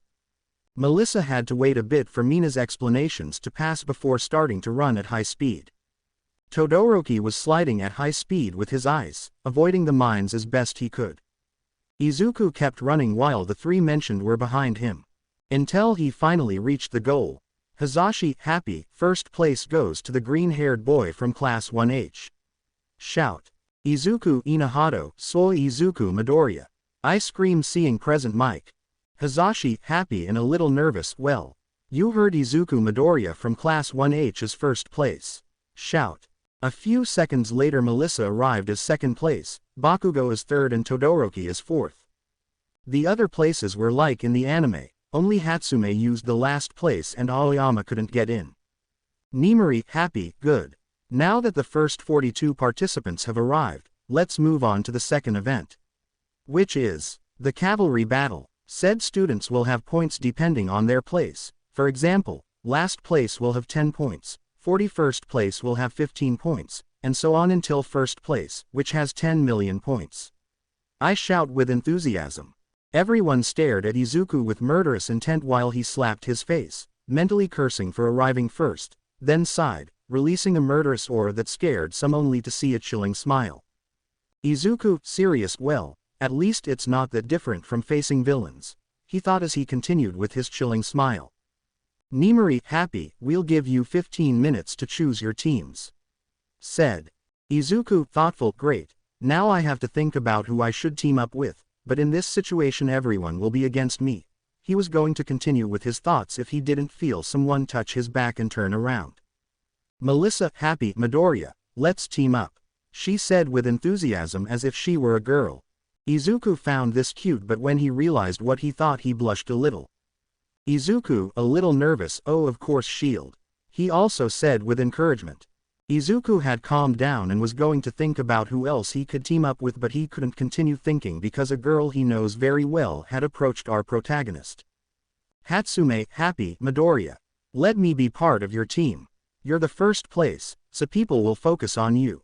That will give me the opportunity to show big companies my cute babies in action. He said, getting too close to Midoriya's face. Paniku, a little annoyed, Hatsume. What did we say about personal space? He said as he moved her away from his face a little. Hatsume, happy, ah. Yes, I forgot, Sorry. He said smiling. Izuku calm, and regarding your question, you can join our team, said. Melissa remained silent and a little jealous all this time, but she didn't know why. Hatsume happy, thanks Midoriya. As a thank you I'll make you a baby later, he said with enthusiasm. Anyone can misunderstand that phrase and Melissa is no exception, starting to imagine things that are not at all innocent, making her look like a tomato when she looks at Izuku. Izuku remembering that Melissa was listening to everything and got nervous. Izuku, a little nervous, that's what he calls his inventions, babies, said. Melissa blushed softly upon hearing that, but she couldn't stop thinking about the making babies part, continuing with her not so innocent thoughts until Izuku started talking to her. Izuku tranquillo shield, shield, shield. I shout this last time surprising the aforementioned who jumped a little in fright. Sorry for yelling shield, but I just wanted to say we're just missing someone else for the team, do you have any suggestions? I asked this last thing. Melissa thoughtful, I know, he said approaching a brown-haired girl with a permanent blush on her cheeks. Ochako. Do you want to join the team I'm on? The now identified Ochako turned around upon hearing her friend ask the question. Ochako happy, yes, it will be fun, she said enthusiastically. Melissa happy, great. Now let's go with Midoriya, he said to go to where Izuku and Hatsume were. Melissa introduced Ochako to Izuku and vice versa. Once the introductions were clear between them they decided that Izuku would be the rider. Melissa was in front, Ochako on the left and Hatsume on the right. Nimari happy, okay, the 15 minutes are up. The event will start in 3. Some had their sights set on Izuku's team. Point 2. Bakugo had an annoyed face looking at Izuku. 1. Todoroki would be a little cold with his right H and YA. Grito midnight. To sum it up, they were escaping most of the time with Ochako taking away their gravity from time to time to move faster, with Melissa in charge of counter-attacking from the front and from long distance using one for all while with the help of Hatsume and one of the babies. They were able to protect themselves from right and left attacks in addition to Izuku having a jetpack from the aforementioned. There was only 1 minute left. Everything was going well until the girl's feet were trapped in ice. The culprit was Shoto Todoroki with an angry face. Todoroki angry, enough. They're not going to escape anymore. Angry shout. Iida serious Todoroki. There's only 1 minute left so I'm going to use a technique, but after that I'll be useless, said. Izuku had only heard Iida mention a technique that would render him useless. Izuku serious, from what I saw it is a mutation quirk as its main function is speed, so maybe that technique he talks about increases his speed he thought, becoming alert. Izuku with that in mind came up with a plan. Izuku serio shield, Uraraka whisper, fortunately they heard Themi have a plan but it is very risky whisper. Melissa Ochako would be what's your plan? They asked. Izuku serious before the count of 3, Uraraka, you take away my gravity. Shield, you use the full percentage of your power that you can control and throw me up, he said surprised to the aforementioned. Melissa was going to say something about it but couldn't because Izuku spoke first. Izuku serio confine and Mahe said while you just nod your head. Izuku serio 1. A small beep would be heard coming from the Iida's engine. 2. Iida's engine would start to fire and turn blue while Uraraka takes the weight off Izuku and Melissa activates the best she can of one for all 3. Shout. In that split second, Melissa threw Izuku into the sky at great speed, causing a powerful air pressure, and he was able to dodge Iida in time. Nimari happy, the event ends in 5. Todoroki, seeing that, his left arm took out a little fire but when he noticed that he turned it off and just stared angrily. 4. Bakugo saw Izuku so he used his explosions to get to him. 3. Bakugo reached Izuku and gave him an explosion as if to distract him but he managed to dodge it too. 1. Time's up. Grito midnight. Meanwhile with Izuku and Bakugo. They could barely hear midnight and Bakugo was already about to take the tape from Izuku. Hazashi happy, Izuku Midoriya's team is the winner shout.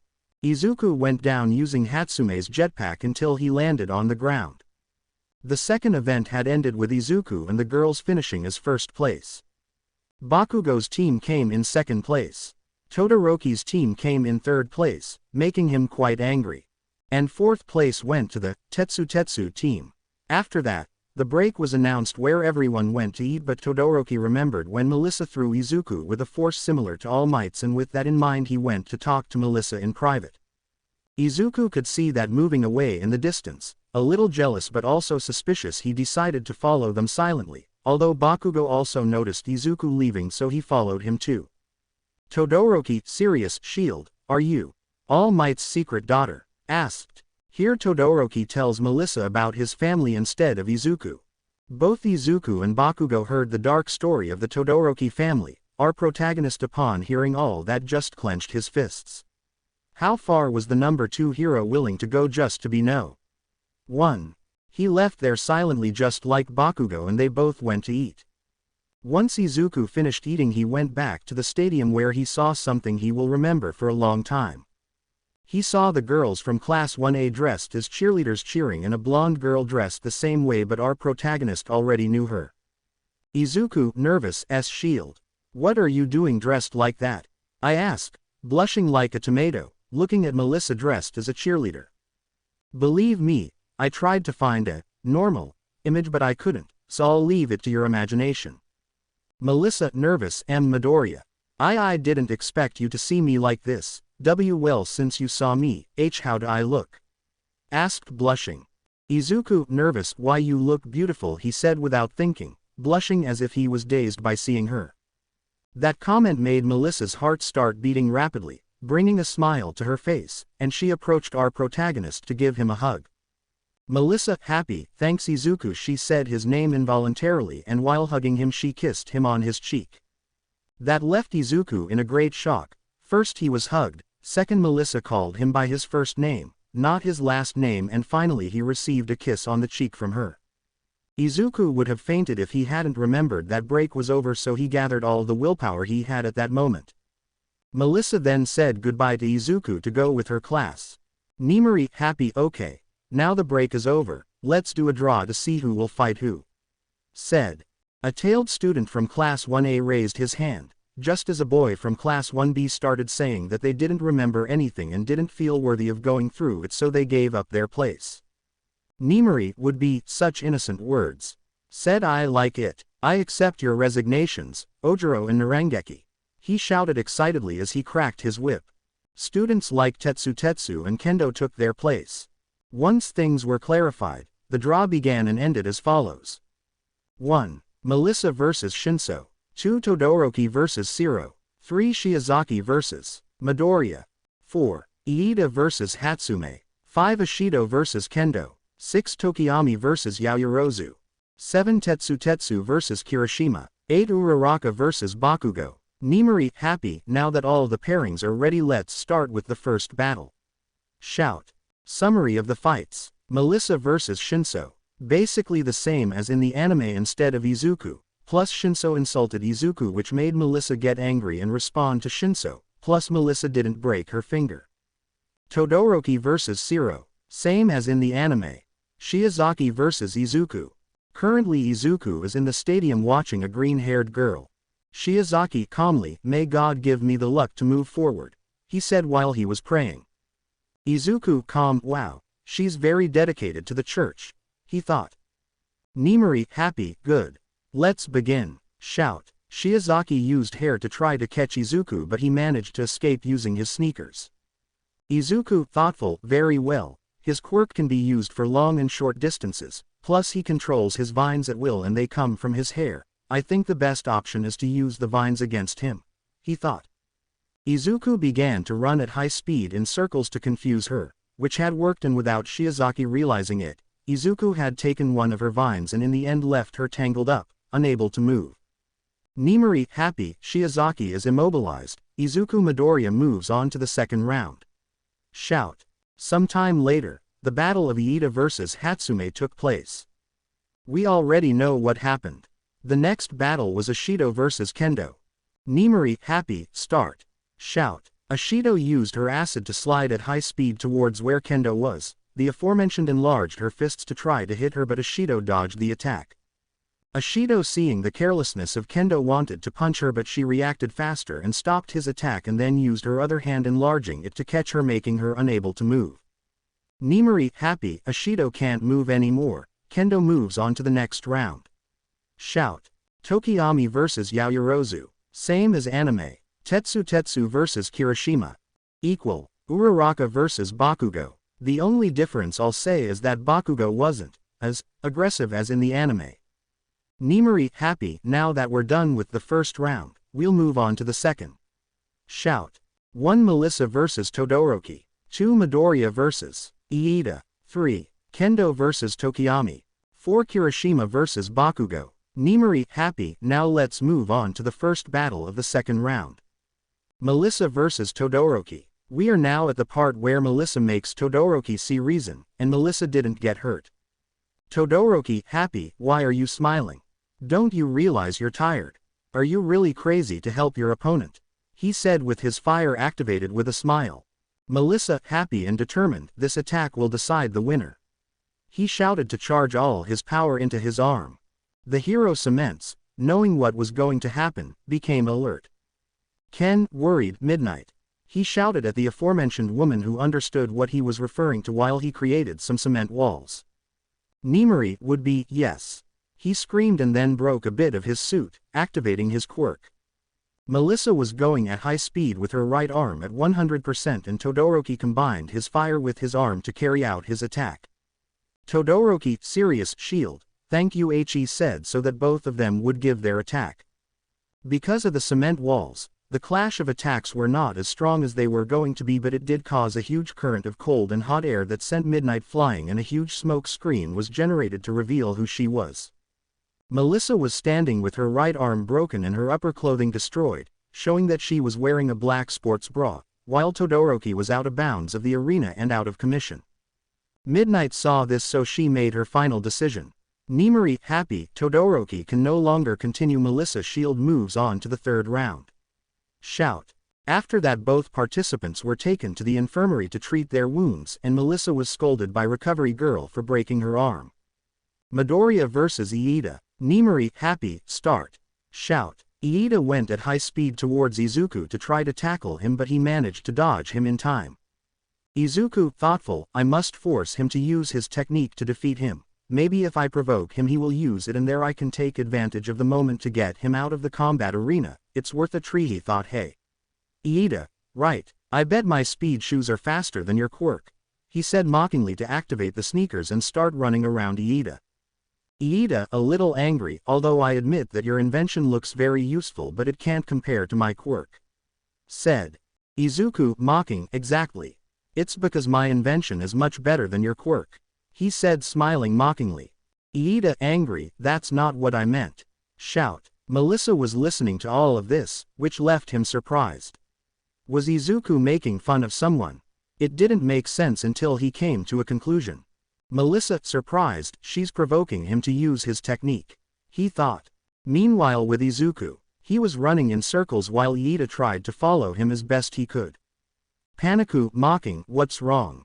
Didn't you say your quirk was better? He said as he continued running. Iida, very angry, shut up.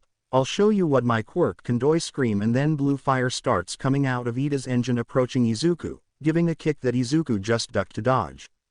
Izuku stopped and then looked at Iida with his engines completely useless. His plan had worked, so he activated his sneakers again to quickly get to where Iida was and then punch him with his super strength glove that knocked Iida out of the combat arena. Nimari, happy, Iida is out of bounds. Izuku, Midoriya passes the third round. Shout. Izuku got off the stadium and approached Iida, extending his hand to help him get up. Iida, a little annoyed, accepted Izuku's hand and stood up.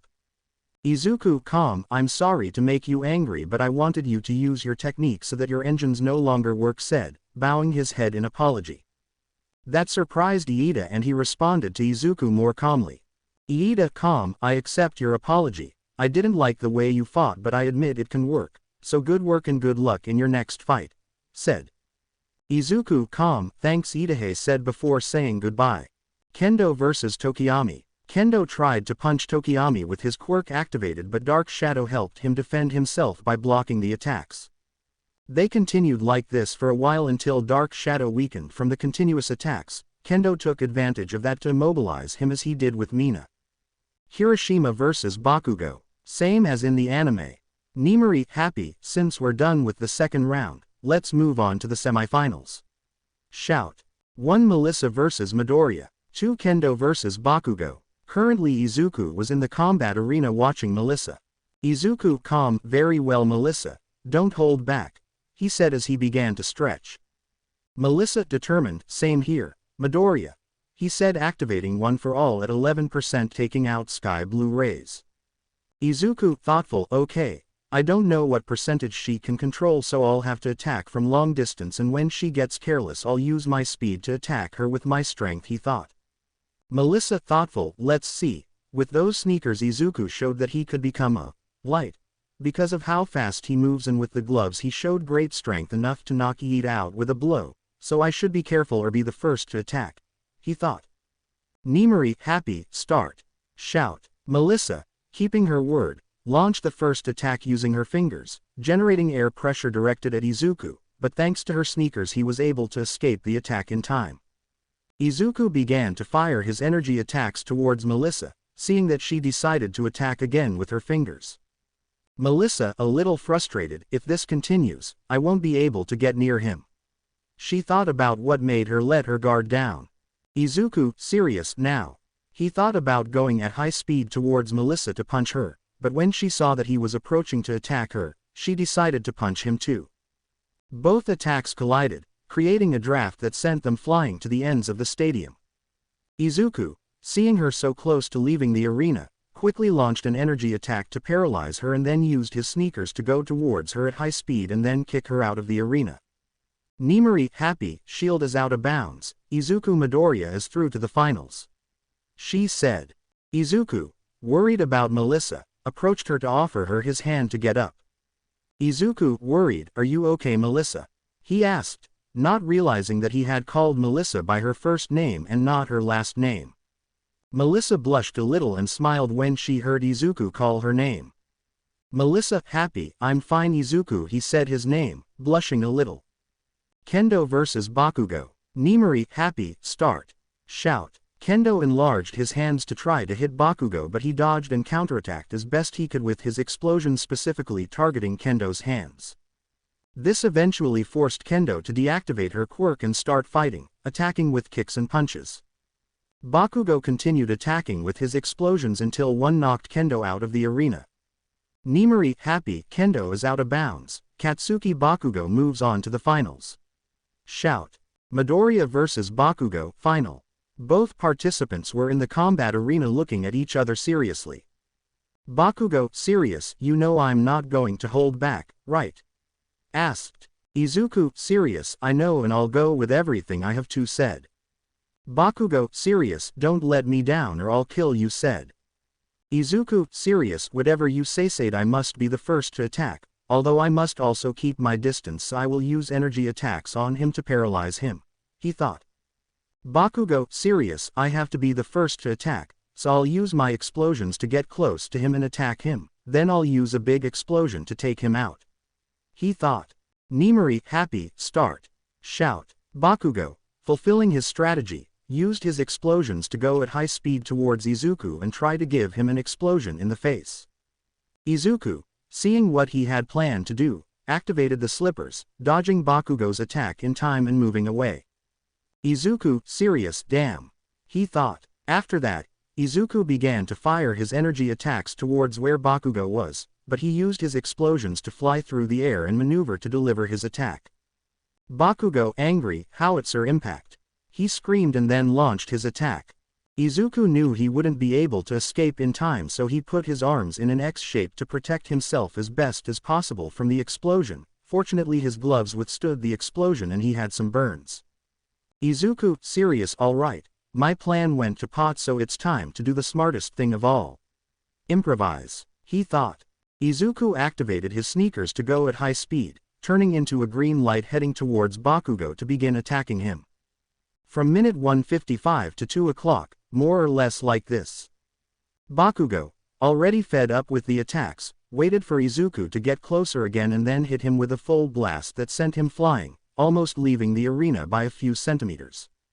Bakugo, angry, Izuku, let's end this with one attack. I scream with a crazy smile. Seeing that Izuku smiled in the same way and a second later responded. Izuku, serious, sounds fine to me. Said I hope improvising works. He thought this last thing and then stored a lot of energy in his right glove and used his sneakers to become a green light again heading towards Bakugo at high speed. Bakugo on the other hand, due to the amount of sweat he got during the fight, made his explosions more powerful, so he began to maneuver in the air heading towards Izuku at high speed. Midnight, seeing what they were planning to do, broke a bit of his suit to activate his quirk while cement created large cement walls. Izuku, Bakugo, angry, go beyond your limits. They shouted. Bakugo, angry, howitzer impact. He shouted, launching his enhanced attack. Meanwhile, Izuku's right arm began to shine due to all the accumulated energy he had, along with his improved strength, preparing a great attack. Izuku, angry, light smash. He screamed, launching his attack. That comment from Izuku confused some as well as others were surprised, but two blonde people were in a little shock by what they heard. Melissa, Toshinori, in shock, what did he say? They thought at the same time. Despite the cement walls he put up, they were not strong enough to cushion the massive attack. Izuku, Bakugo, determined, plus ultra. They shouted. All the spectators could see was how an orange light and a green light collided with each other, creating a huge air current and generating a lot of smoke, and the air sent someone flying, a miner. Melissa, assistada, Izuku. He thought as he held on as best he could to keep from flying away. When the air calmed down, everyone stared at the combat arena, which was completely destroyed, in addition to finding the participants, until they saw ash blonde hair, and when the smoke cleared, they could see a Bakugo out of combat with wounds and bleeding embedded in the wall. Others began to visualize a green head of hair where they could see Izuku standing but with many wounds and bleeding.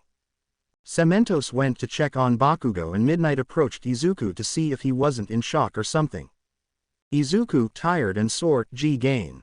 I asked while breathing slowly. Cementos came over to talk. Ken, surprised, Bakugo is unconscious, said. Nimari would be, Bakugo is unconscious, therefore, the winner of the Class 1 sports festival is Izuku Midoriya from Class H. Concluded.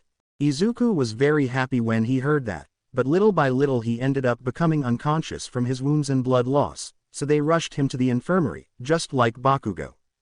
1 hour later, Izuku would begin to wake up, noticing that he had some bandages on his right arm. He was going to get up but he couldn't because he felt an extra weight on his abdomen, so he looked down to find Izuku, confused, Melissa. I ask as I see her hiding her face in her abdomen. The aforementioned, upon hearing her name, looked up and a few seconds later began to hug Izuku while she shed a few tears. Melissa, sad, silly. I was so worried, he said while gently hitting Izuku's chest. Izuku felt bad seeing her like that, so he hugged her gently, putting Melissa's face on his chest and began to caress Melissa's head with his left hand. Izuku, a little sad, I'm sorry Melissa, I didn't mean to scare you or worry you, I'm really sorry, said. Melissa, calmer, it's okay, she said, wiping away her tears. Melissa looked up to realize she was very close to Izuku and vice versa. They both stood mesmerized by each other's eyes until they were getting too close to the point of feeling each other's breaths. They would have continued if it weren't for someone. Bakugo, angry, nerds. If I hear you're flirting again I'm going to throw up, he said on the other side of a curtain that covered him. Both of them upon hearing that woke up from their trance and blushed like a tomato. Izuku, angry, shut up Katsuki, said. A little while later, Izuku could be seen on the first winner's platform accompanied by Bakugo as second and Melissa as third. Nimari, happy, now we're going to give out the medals, but this year someone else is going to do it. All Might landed in the stadium. Toshinori, Nimari, happy, I'm here to deliver the medals.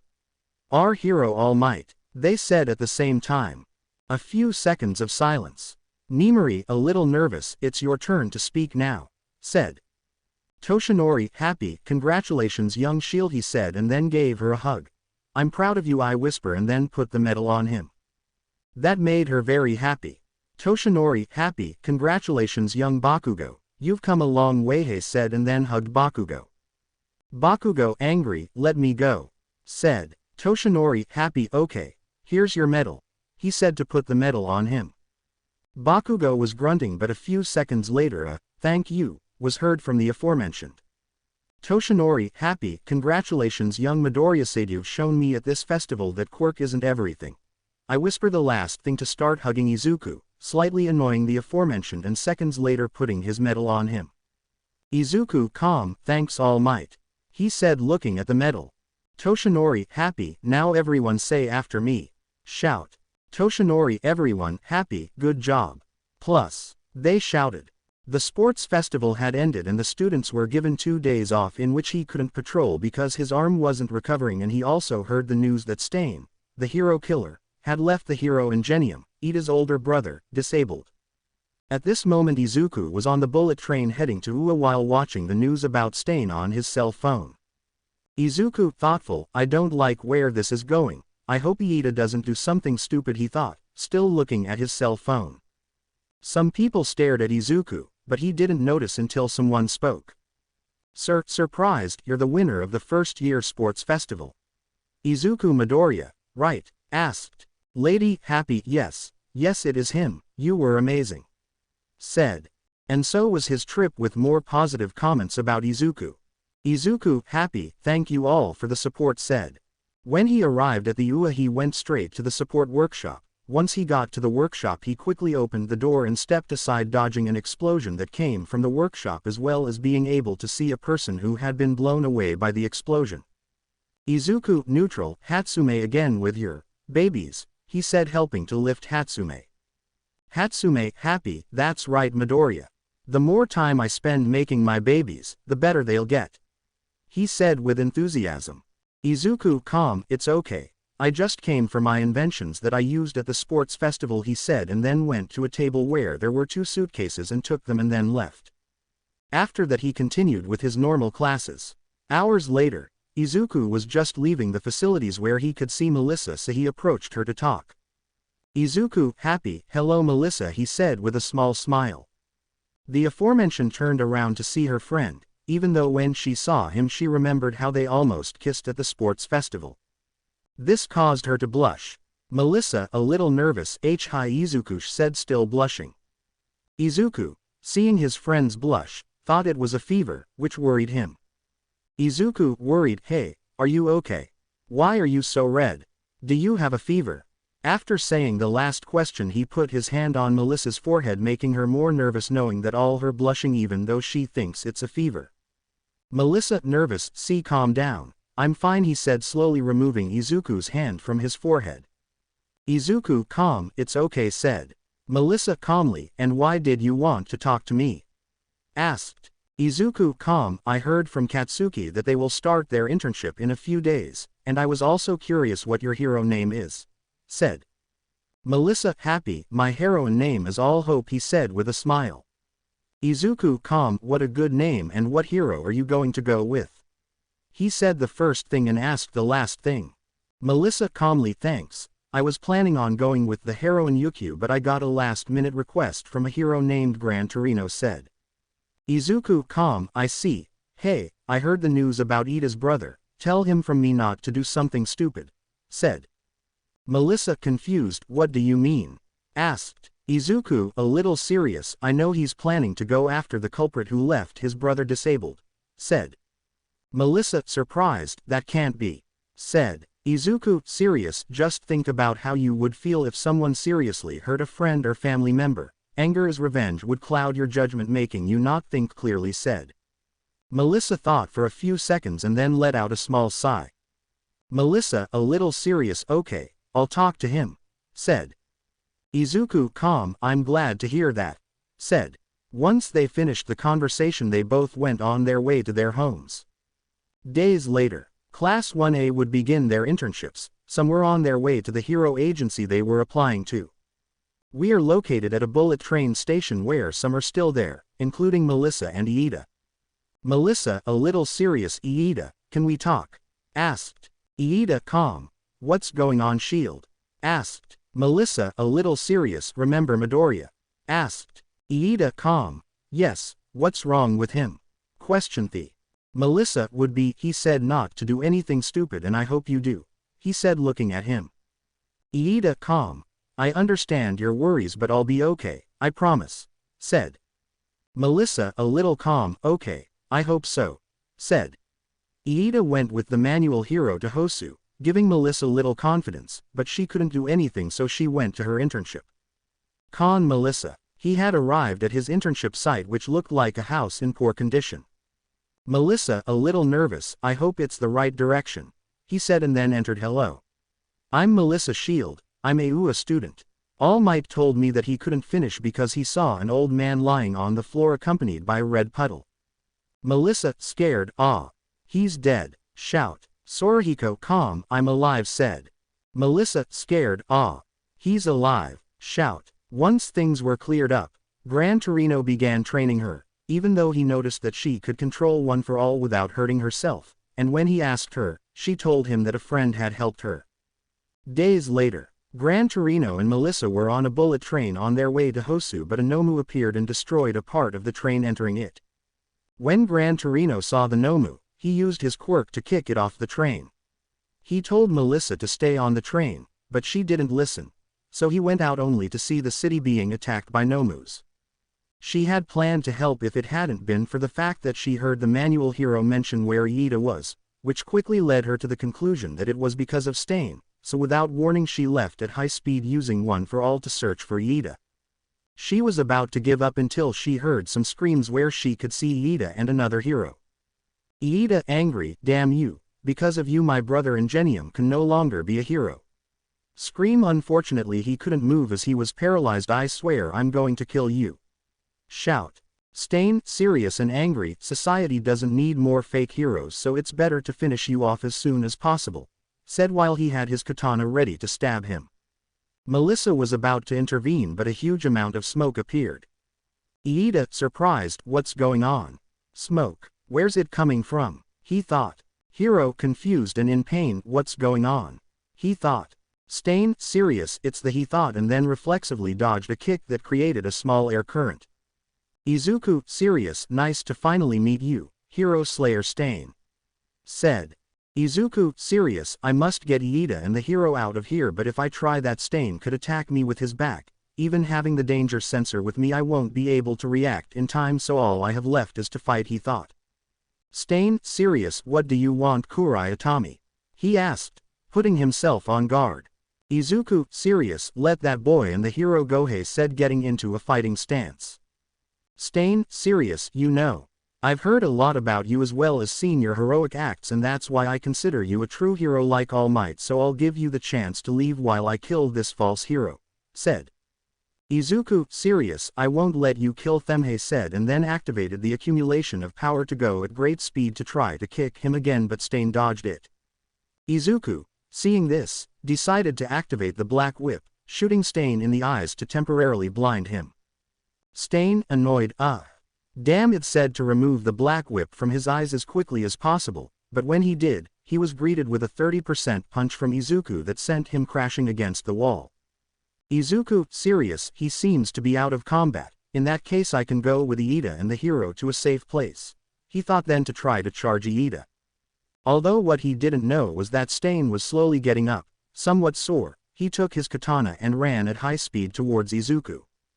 Izuku's danger sensor activated and he was about to counterattack with a kick, but someone else got ahead of him. Melissa, angry, smash. I scream, kicking Stain away from Iida and Izuku.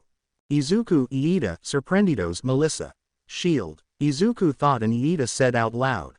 Iida, surprised, what are you doing here? He was interrupted. Melissa, annoyed, shut up Iida, I told you not to do something stupid and you didn't listen to me. Said. Iida, angry, please go away. This is my fight. Shout but was ignored.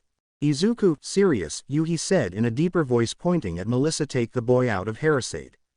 Melissa, would be, I'm not leaving here, besides it seems you can't do this alone, you almost got stabbed, said. After thinking about it for a couple of seconds, he sighed. Izuku, serious, fine, but if you see that everything is getting out of control, take the boy with you. One more thing, don't let him cut you or he'll use his quirk on you, said. Melissa, would be, understood, he said as he got into a fighting stance just like Izuku. When they finished the conversation, Stain got up very upset so he took out military knives from his pockets and threw them at high speed. Izuku with the danger sensor dodged the knives while Melissa jumped dodging them.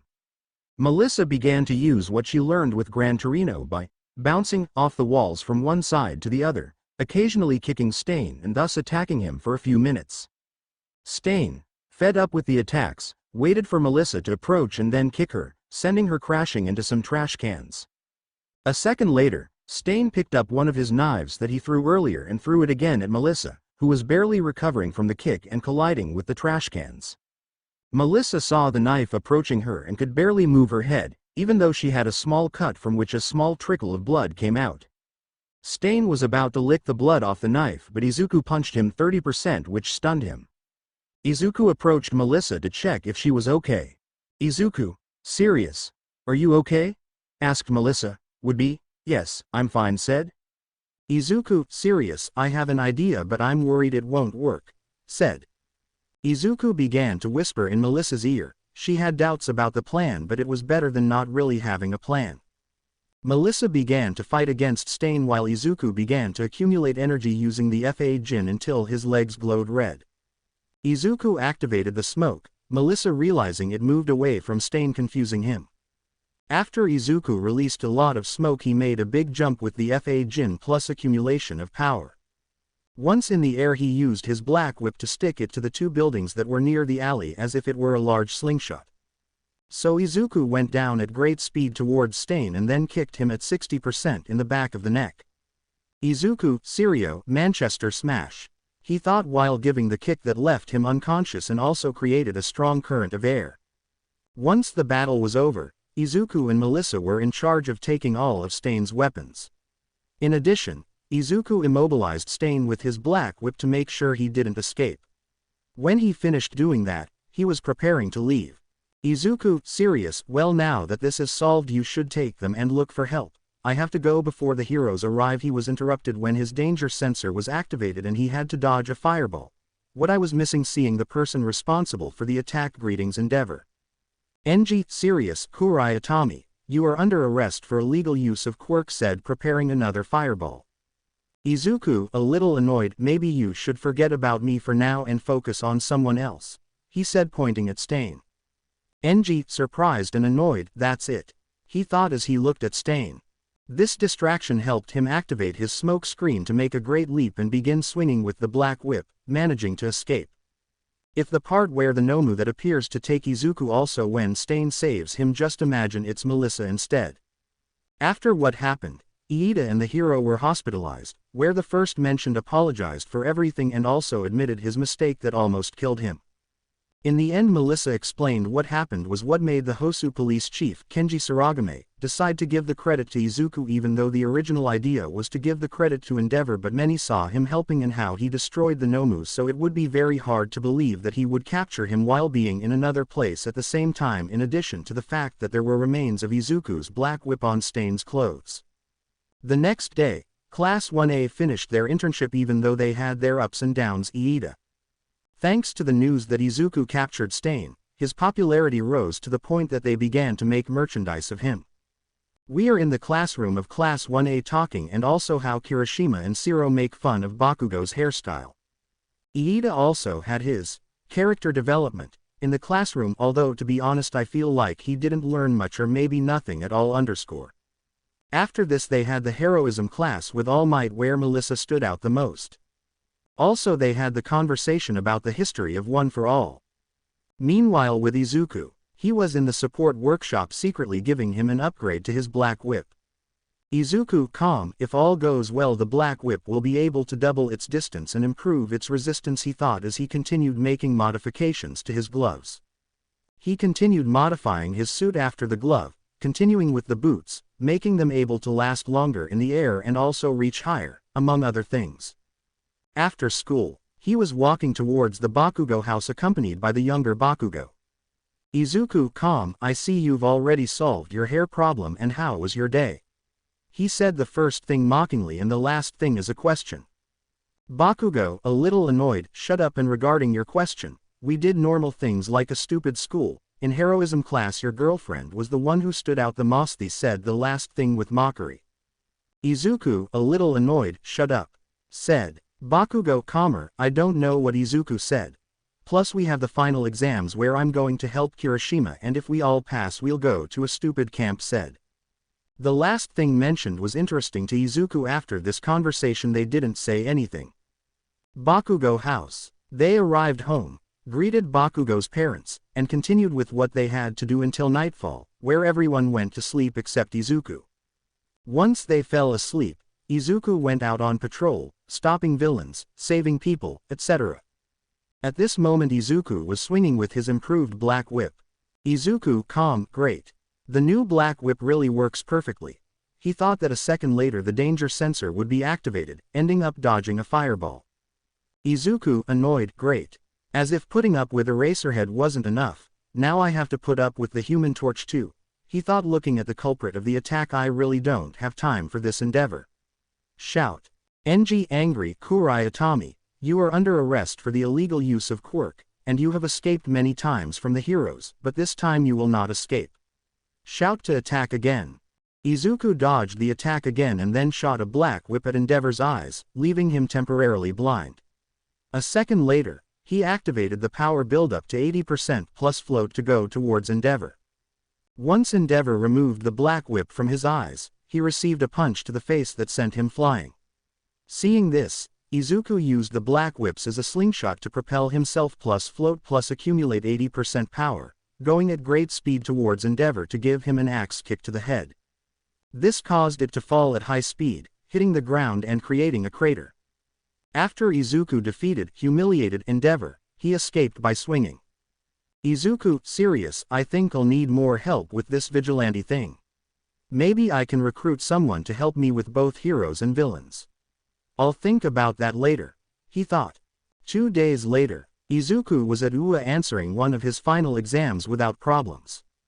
Izuku, thoughtful, I wonder how Katsuki and Melissa will be with their final exams, he thought. While I was thinking this, Melissa and Bakugo were fighting against All Might to pass the exam. Izuku, thoughtful, meh, they'll be fine, they're studying to be heroes, he thought as he finished his exam. At the exit, Izuku was waiting for Katsuki, and when he saw him he noticed that he had many bruises and bandages on his head. Izuku, neutral, and what happened to you? Asked. Bakugo, angry, I don't want to talk about it, said. Izuku, calmly, okay, said. The next day, the entire Class 1A had passed the exam except those who already know, and from there they had a warm welcome. From the heroines Mandalay and Pixie Bob, where they were taken, thrown down a ravine, to the camp where they faced earth monsters and met a quiet but serious boy named Kota. The students of Class 1A took a bath in hot springs, even though a grape-headed boy had other plans, but thanks to Kota he avoided what he was going to do. We all know what he was going to do, even though unfortunately he saw something he shouldn't have and fell from a great height, but Bakugo managed to save him. Mandalay told Bakugo what happened to Kota's parents. Shino, a little calm, although with the appearance of the vigilante he has calmed down. He also asked me to buy him a mask like the vigilantes. He seems to admire it even though I don't like it. I think it's better for him to believe in someone whether or not they are a hero, said. After that conversation Bakugo had with Mandalay, he went to tell Melissa. The next day, Class 1A began their training torture in different ways to increase the duration of their quirks. Class 1B also showed up to witness the training. Thus the hours passed as they continued with their training, suffering until everyone collapsed. Leaving that aside, how about we see how Izuku is doing on his days off? Bakugo house. Izuku, serious, well, I already recruited 2 spies posing as villains to tell me what the League of Villains is planning and find that Shigaraki guy, he thought as he looked at his computer. You might be wondering what he's watching. Well, let's just say someone recorded his fight with Endeavor from a few days ago and uploaded it to the internet. Now, almost all of Japan knows that Endeavor was humiliated. Izuku, happy, with this they will surely annoy Endeavor a lot, he said to start laughing a little for watching the video. At night he began patrolling with his usual routine, defeating villains, saving innocent people, etc. At this moment he was in a dark alley waiting for something or someone. Izuku, serious, where are they? We had agreed that at this time we would meet here, he thought. Question mark, question mark, question mark, question mark. Serious, sorry, but the crazy woman kept bothering me and she went wherever she wanted, he said looking at Izuku. Question mark question mark question mark question mark. 2. A little annoyed, how bad you are. Said. Izuku, Sirio, I ignore. 2. Do you have important information about the league? Asked. Question mark question mark question mark question mark. Serious, they plan to attack a camp where Samua children are to kidnap a certain Katsuki Bakugohei said, leaving Izuku in shock even though it wasn't noticeable because of the mask. Izuku, serious, Katsuki. Are they going to kidnap them? He thought, when does the attack happen? I ask out loud. Question mark question mark question mark question mark. Serious, in 2 days, there will be me. 2. A villain named Spinner, a villain named Magna, a villain named Muscular, someone named Twice, Mustard, Moonfish, Mr. Pads and finally a Nomusade. This surprised Izuku, so many villains to just capture someone.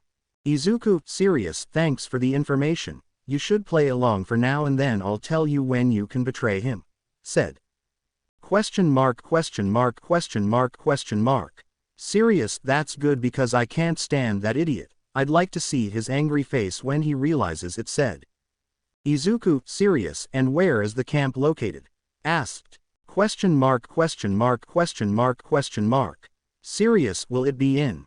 Said. Once the conversation was over. And 2 left together and Izuku left the alley swinging. Bakugo house. Izuku sneaked in through his bedroom window to put on his pajamas and put away his suit. Izuku, serious, this is really bad, I can't let them kidnap Katsuki, he thought and then fell asleep. The next day, Class 1A and 1B were with their training until their teachers gave them a break. Bakugo was sitting tired until a few seconds later his cell phone rang. Left finger cell phone. Bakugo, tired, what? He said, catching his breath. Want? Izuku, calm, just saying hello and also asking how your camp has been going, must be fun, said. Bakugo, annoyed, it's a damn torture, the only positive thing we'll have is that tomorrow, the last day, we're going to do a test of courage or something like that at night, said. Izuku, serious, that must be when the league attacks, he thought, I see, well enjoy that test of courage and don't wet your pants by running into someone in the dark, he said mockingly. Bakugo, angry, I swear that when I come back I'm going to kill you, son of a son. He couldn't finish screaming because Izuku hung up on him. I'm going to kill him when I get back. Whisper. Bakugo after that continued with his training as well as Class 1A and 1B.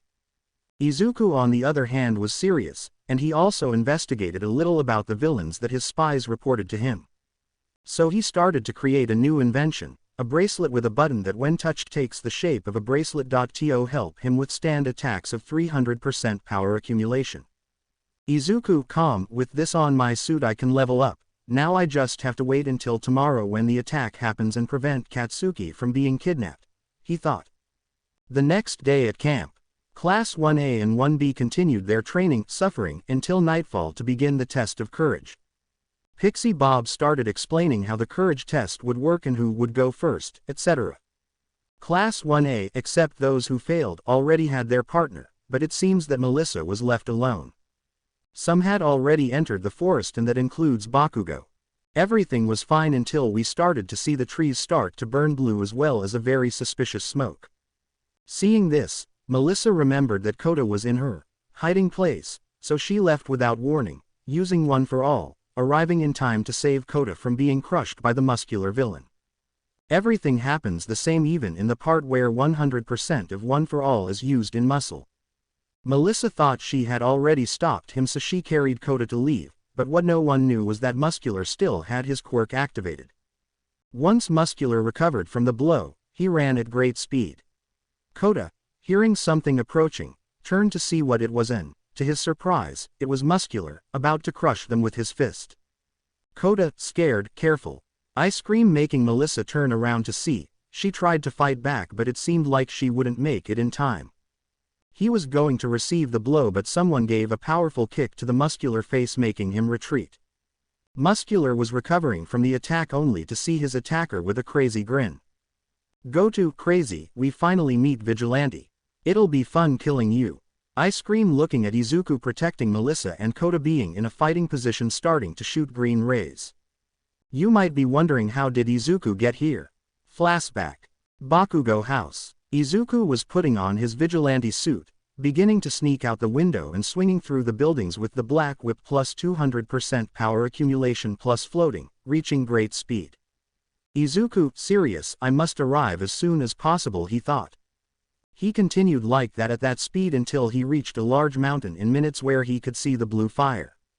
Izuku activated his enhanced vision to try to find Bakugo, but the first thing he saw was Melissa fighting against Muscular. Seeing this, he decided to do the same against Stain and began to quickly raise and lower his legs to activate the FA Jin plus 100% power accumulation plus black whip, which he used as a slingshot plus float approaching Muscular at high speed. Izuku, serious, I hope it works. Manchester smash, he thought to kick Muscular. Fin Del flashback. Izuku, serious, damn. He just made him back off. He thought and then turned to see Melissa and Kota.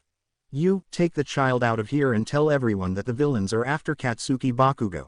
Melissa said. She was in a little shock upon hearing the last thing and was about to ask him, but Izuku didn't let her speak. Please go with the child. I scream and then run towards Muscle. Melissa wanted to help him, but she knew it was better to ask for help and leave Kota safe, so she left even though I can hear Melissa saying something. Melissa, worried, please come back alive. He said, running away with Kota. Izuku, serious, okay. Now I don't have to hold back anymore. He thought, activating the power buildup to 300%. Izuku began to hit him with all his power, but despite that muscle it seemed that it didn't affect him that much. No matter if the muscle fibers wore out, they grew back. Izuku, serious, if this continues like this I'm going to get tired faster and it'll kill me. I have to think of something. From what I see, his whole body is covered in muscle fibers except his head, so the best option will be to attack there, he thought. Once he had an idea, he decided to activate the smoke screen by making the muscle confused. Go to confused smoke. Why? He couldn't continue because he received a Delaware Smash Air Force in the face. Stunned, he attacked where he had been attacked, but when the smoke cleared, there was no one there. Confused Muscular turned around to find him but was entangled with black whips and began to struggle to escape. Izuku, serious, I must finish him off quickly, he thought. Go to angry, damn you. I won't let you ruin my fun. I'm going to make you suffer in the most painful way when I get free. I scream, trying to look for him. Izuku, cold, you really talk a lot, he said, using the power buildup at 300% plus float to punch him in the face, sending him flying, crashing it into the mountain. Once Muscular was defeated, he used his black whip again to make sure I didn't escape. Izuku, serious, now I must find Katsuki before it's too late. He thought about the forest later, being able to withstand the poisonous gas thanks to his copper mouthpiece. Once he entered the forest, he used his heat vision to find the villains or the students in Bakugo. He was searching until he detected 6 students, so he deactivated the thermal vision and could see Todoroki carrying a student from class 1B, Tokiyami, Shoji, a Melissa with a purple arm, and finally Bakugo seemed to be protecting him. Izuku, serious, it seems they have it under control. He couldn't finish thinking why he saw the villain Mr. Compress turning Bakugo into a marble. Curse, he thought, then came out of his hiding place and hit Mr. Compress with the power buildup at 30%, dropping the marble Bakugo was on. The students, hearing noises, turned around to see how Izuku had hit Mr. Compress, sending him flying and crashing into a tree. Atsuhiro, surprised, you're the guard. What are you doing here? Asked. Izuku, serious, avoiding an idiot kidnapping, he said in a fighting stance. Atsuhiro, calm, well, it's a shame you can't help it. This began to slowly melt, turning into mud. Izuku, surprised, but what? Said it must be one of the villains, quirks, and that's true, it means. He thought, oh no, he said, and then turned to look at the students. Your partner was captured, we must find him before we lose them. He told the students. With this said by Izuku, they began to search. Izuku on the other hand activated his thermal vision again to locate the villains, which was successful, so he notified the students who followed him until they reached a remote part of the forest. Apparently the vast majority of villains were there, then a purple portal which everyone knew appeared. The fight here was the same as in the anime, but Aoyama doesn't appear and Izuku hit Mr. Compress instead of Aoyama's laser. Todoroki tried to take the marble that Bakugo was holding, but Dabi got there first. Chuya, serious, very slow Shoto Todoroki. He said with the marble in his hand while smiling mockingly at him, and then Bakugo returns to normal but is grabbed by the neck by Dabi. The villains were escaping through the portal, but Izuku, as a last resort, used his black whip to try to reach Bakugo, but he said a few words before disappearing into the portal. Bakugo panicked, "Please don't come," he said, and then disappeared through the portal. The whole place was silent as everyone was in shock. Izuku, frustrated, "No no no no. Damn it," he thought, starting to hit the floor hard in frustration, only to stop seconds later. "Sorry Katsuki." Whisper. Apparently no one could hear that except one person, who was Melissa, who was still in shock, but when she heard what Izuku said she was surprised. Melissa, surprised, "Wait. Did you say so?" She was interrupted by Izuku. Izuku, frustrated, "I'm sorry I failed you, but I'll correct my mistake, I promise," he said, to activate the power accumulation plus float plus black whips and then leave there at high speed. "I'm sorry Katsuki, but I swear I'm going to save you." He thought this while he was returning to the Bakugo house. After Izuku left, the paramedics and the firefighters arrived. According to the hero's report, 15 students were in critical condition due to the poisonous gas, 11 were injured, and Melissa was the most injured on her arm, 13 were unharmed. 1 was missing, Bakugo, a hero, was in critical condition, Pixie Bob, and 1 hero was missing, Ragdoll. Once the news became public, the UA began to be criticized for its security. After all, it had been attacked twice. The most affected by the news were the older Bakugo and Izuku, although he already knew it. Now we are in a hospital where Melissa has been for 2 days with her arm wrapped in a cast. Melissa, sad, "I don't know how Izuku and Bakugo will take the news. They are very good friends. I also wonder if Kota is okay," he thought. Here they also had the conversation about rescuing Bakugo. After the conversation in Class 1A, Melissa received a letter from Kota. "Use SRA shield. Sorry for being rude. Thank you for saving me when you didn't even know anything about me, and thank you to the security guard too. If you find him, give him my regards and thanks. I hope you recover so I can thank you in person. Firm. City." When I finished reading the letter, I started thinking about rescuing Bakugo. At dusk, Melissa was discharged and left the hospital, where she saw Kirishima, Todoroki, and Yaoyorozu, who had just arrived. Here they also had the conversation with Iida about going to the rescue or not. Once everything was cleared up, thanks to Yaoyorozu's tracker, they began to move towards Kamino by bullet train. A few moments later, the students had finally arrived at Kamino, where at Yaoyorozu's request they went to a clothing store to dress up, when she could clearly create costumes with her quirk. While following the tracker signal, Melissa saw a transmission from Aizawa, Nezu, and Khan, Blood King, apologizing for the kidnapping. They continued walking until they reached an abandoned warehouse where they could see that it was full of nomus. On the other hand, the heroes were at a door to enter a bar where All Might destroyed it in the process. Toshinori, frustrato, "No. I scream when I don't arrive on time." You might be wondering what Izuku has been doing all this time. Izuku was silently following Melissa and her friends in his vigilante suit until he stood on a rooftop watching from afar where the aforementioned were. Izuku, serious, "Now that I'm here I'll need a plan to," he couldn't keep thinking when he saw Mount Lady destroy the warehouse where the nomus are. The heroes made sure to catch all the nomus they had, and they also found a ragdoll. It seemed like everything was fine until they heard a voice. Question mark question mark question mark question mark. "Serious, I'm sorry Mr. Tiger, but when I found out about the ragdoll quirk, I knew I was going to need it," said Kugo, gang Orca, "Serious, stop right now and don't move," he said, getting into a fighting stance. An instant later the entire place where the heroes were had become a trail of destruction and the heroes had been easily defeated. Izuku was able to witness all of this and was in shock to see what happened, as were the students. Everyone around began to feel a huge killing intent coming from the attacker. Izuku, serious, and no way. That power, that presence, there's no doubt that person is All for One, he thought, looking at the now identified as All for One. Melissa and her friends were scared. It was like they felt like they were facing death itself. They tried to move but they couldn't even if they wanted to.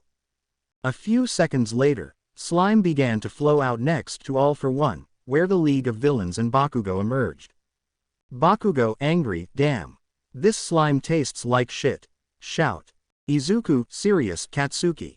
I must finish all for one and save Katsuki. He thought to activate power accumulation at 300% plus float to go at high speed towards all for one. All for one, serious, I knew you were harassed. The students became alert thinking they were discovered, but that idea was rejected when they saw Izuku trying to punch all for one, which he was able to block without problems.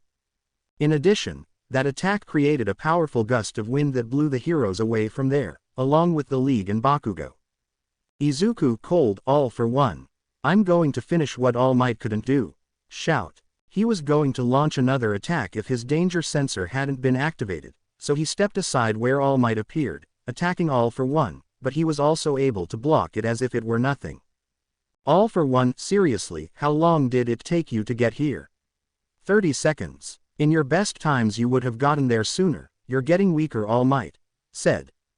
Toshinori angry, all for one. I'll make sure to send you to prison once and for all. Shout. Izuku approached All Might, who noticed his presence. Toshinori angry, you. I knew you were with all for one. Shout. Izuku angry, shut up. I know we have our differences and I know you're getting weaker, but the heroes who were here were defeated and the other heroes will take a while to come, so you have no choice but to ally with me at least this once. Said. All Might was going to say something, but he knew he was right about the situation, so he just stayed silent and nodded his head, looking seriously at all for one, as did Izuku. Izuku cold, let's finish it. All Might he said in a fighting stance. Toshinori, serio, yes. He said in a fighting stance. All for one, serious, so, you think you can beat me? I asked arrogantly.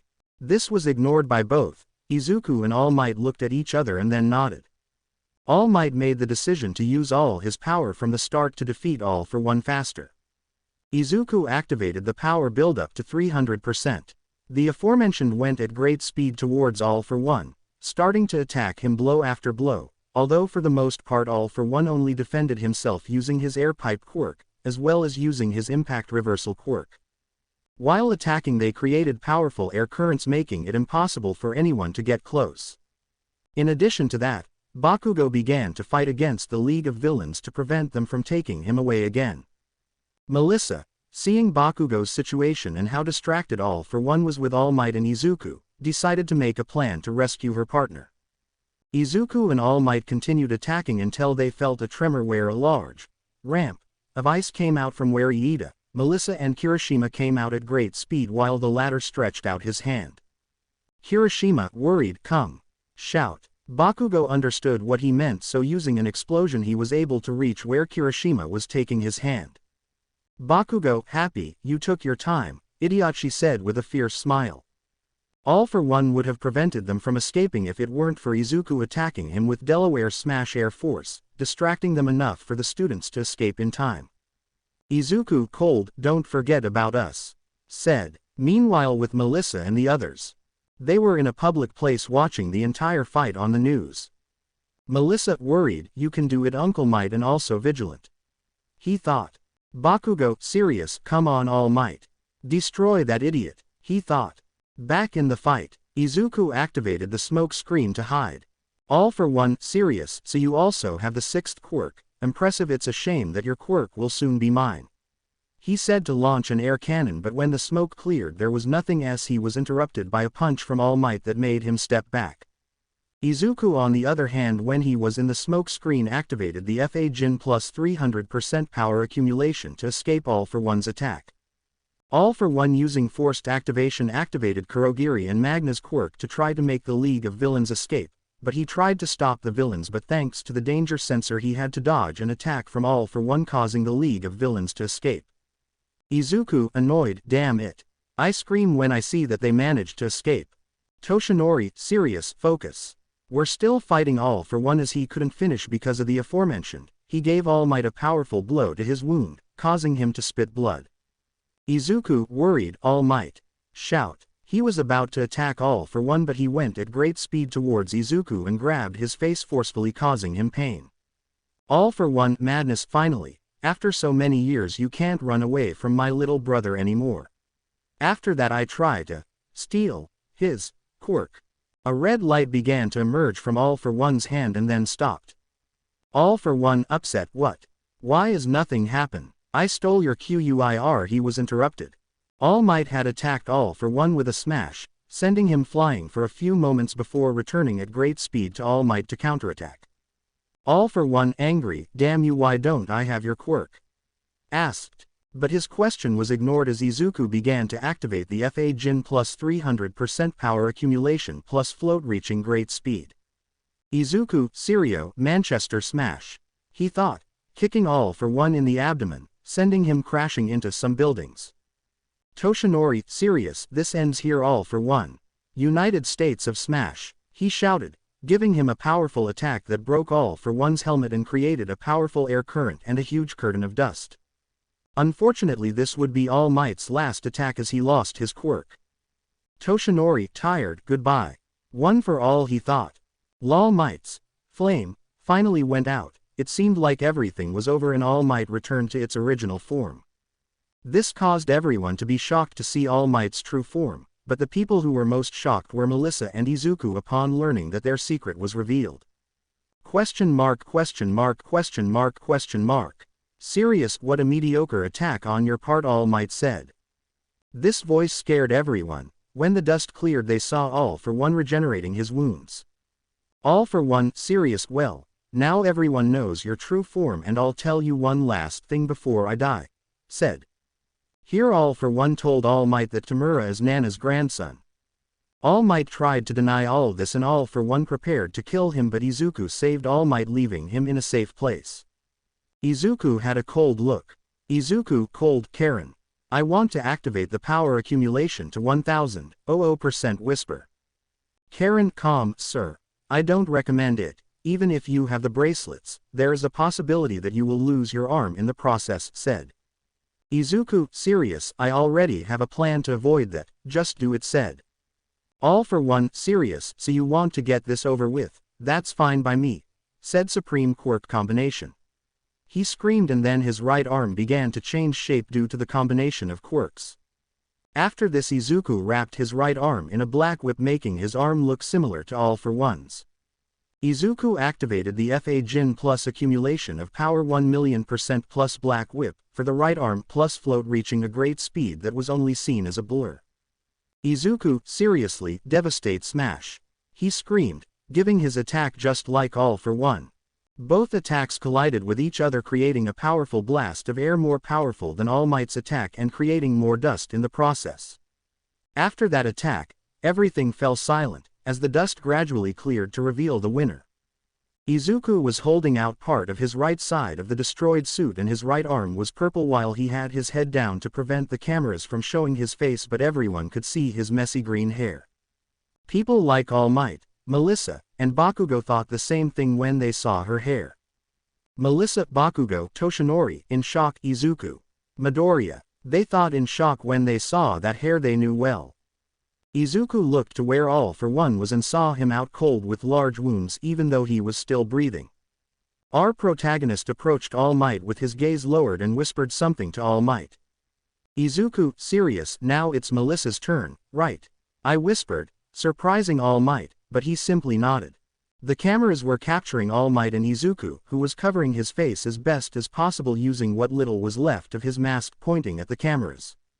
Izuku, Toshinori, serious, now it's your turn, they said, pointing at the camera.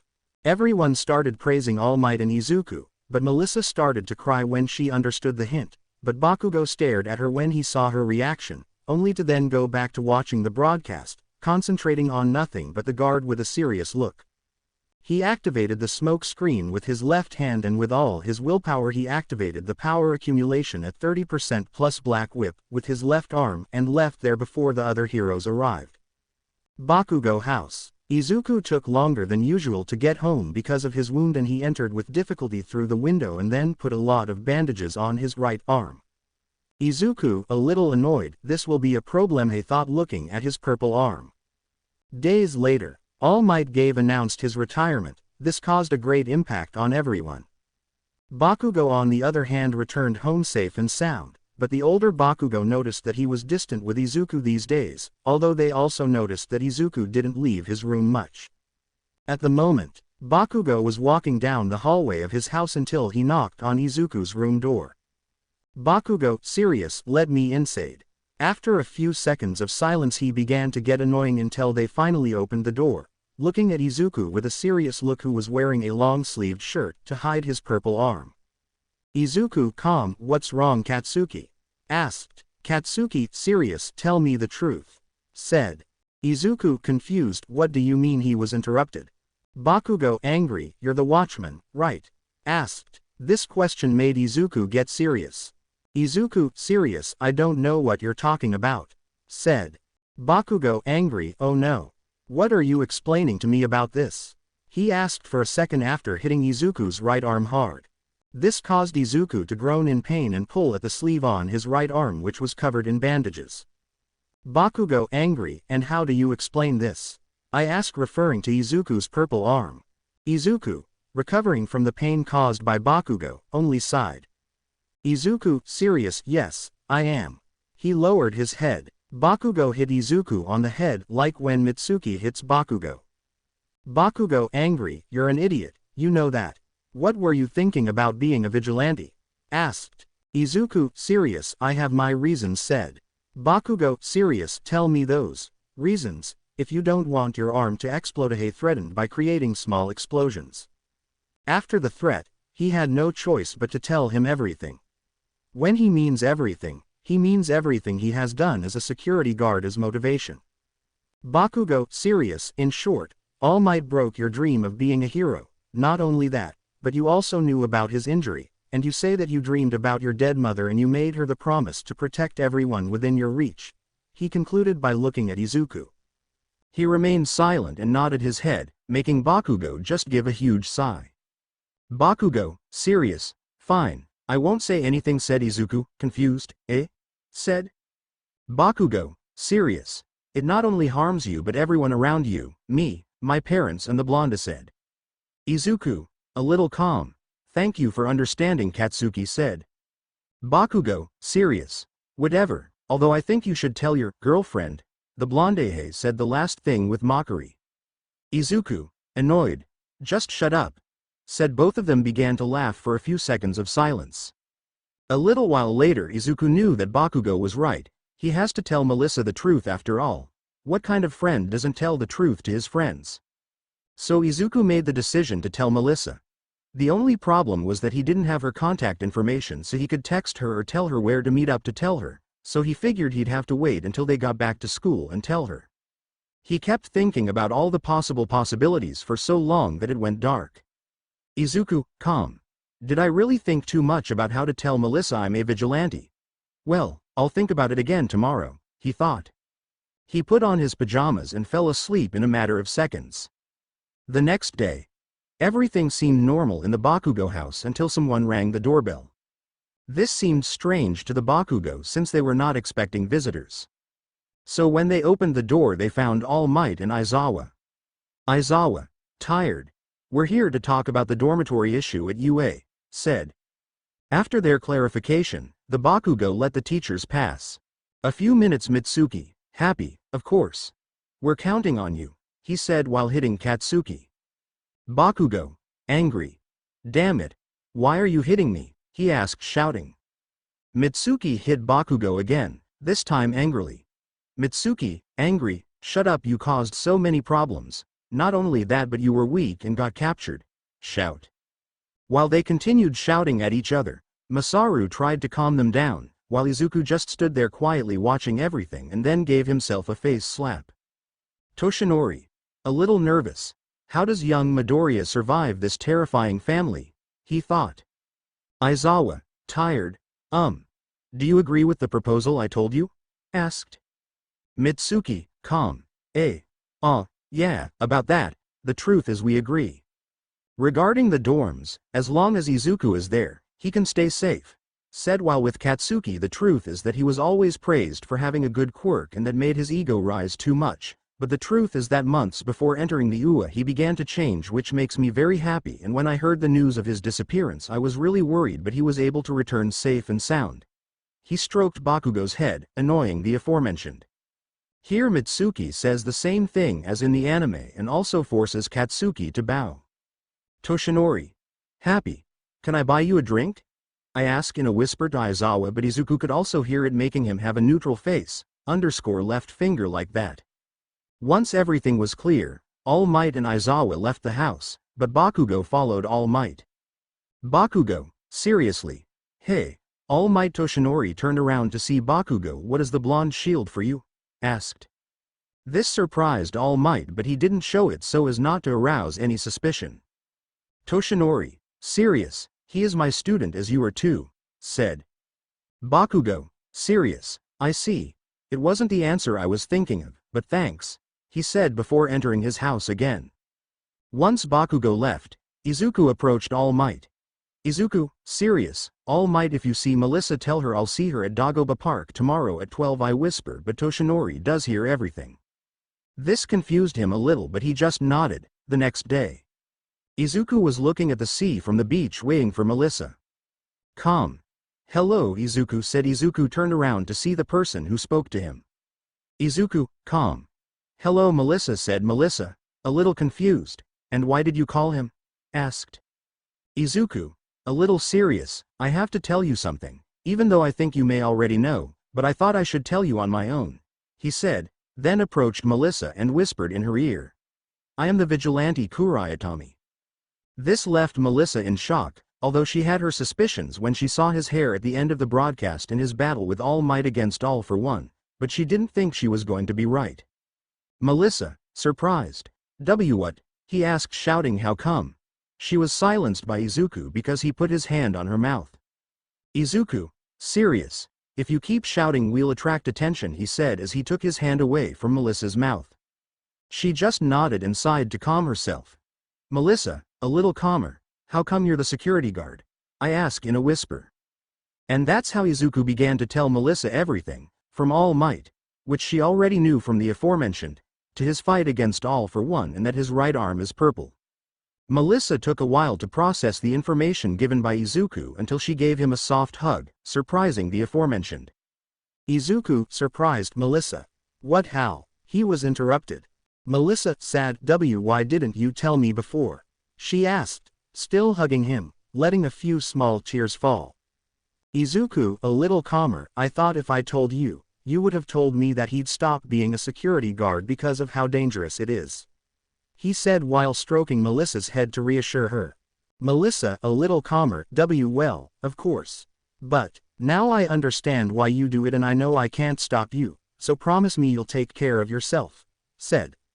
Izuku, calm, I promise, he said, continuing to stroke Melissa's head. Melissa, happy, I'm glad to hear that, after all you are very special to me, he said without thinking. This surprised Izuku, making him blush slightly, and a few seconds later Melissa realized what she said. Melissa, embarrassed, what I was trying to say as it was interrupted. Izuku, happy, you are also very special to me, said. This made Melissa very happy and made her blush a little. Melissa, happy, thanks Izuku. He kissed Izuku on the cheek, blushing even more than he already was. After this they started having a talk about how their last days were, ignoring the villain attack and Katsuki's kidnapping. Not only that, but Izuku also asked Melissa for her contact information so they could talk whenever the aforementioned woman did so with great pleasure. 1 week later, all the students went to live in the UA dormitories. At the moment, Izuku was finishing organizing his things to lie down on his bed. Izuku, serious, this will be a problem because I am a security guard and it will also be difficult for me to escape from the UA at night, he thought. Izuku continued trying to recover his arm while being absent as a vigilante, which caused controversy in addition to the crime rate increasing due to his disappearance. Also due to the retirement of All Might, some thought he retired, others assumed he was recovering from his battle against All for One. Izuku sometimes went to Recovery Girl to have his arm healed. She found it suspicious that he had a wound like that, so one day when Izuku was in the infirmary she made Izuku confess that he was the vigilante. You might be wondering how he got Izuku to confess. Flashback. Izuku was tied to a booth making him unable to move, looking at Recovery Girl in fear. Chio, seriously, okay brat, you can tell me the truth in the easiest way. she said, taking a lollipop out of her doctor's coat pocket. Oh, he said to take a giant syringe out of a drawer the hard way. Said. After some screams of pain and terror were heard in the infirmary, from Izuku, Izuku confessed that he was the guard as he also gave his reasons. Recovery girl, upon hearing everything, simply hit him on the head with her cane, scolding him for all the time he's been risking himself, but also said that if he got hurt again he could come back, although she really doesn't want the extra work of healing Izuku every day. Findel flashback. The days passed and thanks to the help of Recovery Girl his arm healed but left a large scar. More or less like the scar on the right arm in the manga, only more extended. Izuku continued with his normal classes even though the teachers asked him about his scar, to which he replied that it was an accident in the support workshop, which was enough to fool them except for Aizawa, who was beginning to suspect and All Might already knows the secret. He also continued his work as a security guard. At the moment, Izuku had finished capturing a villain with his black whip. Izuku, calm, it feels good to be back, I missed catching criminals. He thought. Izuku's danger sensor activated so he dodged some bandages that he recognized very well. Izuku, a little annoyed, I missed everything but this. Whisper. Aizawa, serious, I see you're back, Kurai Atami said. Izuku, sarcastic, it's also a pleasure to see you again, Eraserhead said. After this exchange of words, Aizawa lunged at Izuku to attack him with his bandages, but he dodged the attack again and then used the Delaware Smash Air Force on Eraserhead's face to distract him, activating the smoke screen, and finally slipping away and catching him with his black whip. Finally Izuku put a black whip on his face to blind him and stuck a note on his face, finally leaving the place. When the heroes present Mike and Midnight arrived at the place where Aizawa was, they found him wrapped in a cocoon of black whip where they read the note that Izuku left. Use. The caterpillar is in its cocoon, please do not disturb. End of the note. After reading the note, both heroes started laughing like crazy and stayed like that for 5 minutes before finally getting him out of the cocoon. After this, Aizawa was in a very bad mood for a whole week and Class 1A suffered the consequences of this by receiving a lot of extra work from him. And speaking of Class 1A, Melissa was training with her friends for the license exams, Provisional. Melissa thought of a new artifact to help her with her quirk, so she went to see Izuku to help her create something to help her. He was at the door of the support workshop, but he heard 2 voices inside the workshop. Inside the workshop, question mark question mark question mark question mark. Happy, now I just have to turn this baby on and. He said to turn on a switch and seconds later the baby will start short-circuiting. Question mark question mark question mark question mark. 2 Inahado, Hatsume no. I scream running towards where Hatsume was. Outside the workshop, Melissa, out of her hero instinct curiosity opened the workshop door but was greeted by an explosion that generated a lot of smoke. Question mark question mark question mark question mark. 2 Angry, Hatsume. Professor Power Loader and I have told you many times. Just because you have an idea to create an invention doesn't mean you have to start creating it. Said. Hatsume, happy, nonsense. As geniuses say, the more failures you have, the better the result. Said. Question mark question mark question mark question mark. 2 Angry, nobody says that. Said. Melissa, in pain, what knocked me down? Asked. When the smoke began to clear, and she realized that the thing that knocked her down was Melissa, sorprendida, Izuku. He thought. The smoke finally cleared to reveal that Izuku was on top of Melissa. On Izuku's side he was thinking about everything that happened. First he was in the workshop. Second Hatsume built another baby that went wrong, so he pushed Hatsume to save her from the explosion, and finally now he was on top of Melissa. It took seconds to realize they were in a position that could be misinterpreted. Melissa and Izuku made eye contact, which was enough to make their faces turn red from being too close to each other. Izuku quickly stood up and extended his hand to Melissa to help her up, who accepted the help. Izuku, a little nervous, hello Melissa, what brings you here? I asked, turning away so he doesn't see her blush even though steam was coming out of her ears. Melissa, nervous, well, I wanted to ask you for help with a modification to my hero costume, she said, ducking her head to hide her blush even though steam was coming out of her ears. After finishing their little conversation, they both entered the workshop where Izuku was scolding Hatsume for the explosion, taking her out of the workshop early. After this, Izuku helped Melissa make modifications to her suit, as Izuku also recommended that she use her legs in her special attacks. When Izuku finished helping Melissa, they began to have a normal conversation, creating a nice atmosphere. What none of them knew was that three girls were watching everything, from the explosion to their conversation. Question mark question mark question mark question mark. Happy Toru, are you thinking the same thing as me? I whisper with a smile. Toru, happy, of course mine, I whisper, also watching the scene. Question mark question mark question mark question mark. 2 A little worried, girls, I don't think it's a good idea, whisper. Mina, happy, come on Ochako, you also stayed watching everything, whisper. The aforementioned simply remained silent. Mina, happy, okay then let's start with the operation that I like to call, boyfriend operation for Melissa. Whisper. Ochako, a little worried, I still think it's a bad idea, whisper. Mina, happy, don't worry Ochako, if everything goes well and we get Melissa together with that boy, one day she'll thank us. Whisper with a big smile. Ochako, unsure, okay, whisper. Mina, happy, that's how you talk. Now we have to leave the lovebirds here, she whispered as she left with her friends. Meanwhile with Izuku and Melissa. Melissa, happy, thank you so much for your help, Izuku, he said and then hugged him. Izuku, a little nervous, why you're welcome, he said, also hugging her with a small blush. Melissa, happy, well, see you, he said with a smile as he carried a suitcase with his upgrades for his suit. Izuku just looked where he went with a slight smile. Meanwhile in the dormitories of Class 1A. Mine room. Ochako, embarrassed, why do we have to wear these ugly clothes? Asked. Mina, would be, it is very necessary, said. Toru, would be, yes, she said, dressed in the same way. I didn't find a picture of Toru in this outfit. Momo, confused, excuse me, but why did you call us? Asked. Mina, would be, we have important news, said. Toru, would be, yes, said. Kyoka, confused, and what's the news? Asked. Mina, would be, Melissa is in love with a boy, said. Momo, Kyoka, Tsuyu, surprised, confused, what? Really? Hiro. They said. Mina, would be, that's right, we saw her talking to a guy from the support department and she has green hair, said. Momo, confused, what if he's just a friend and not someone she likes?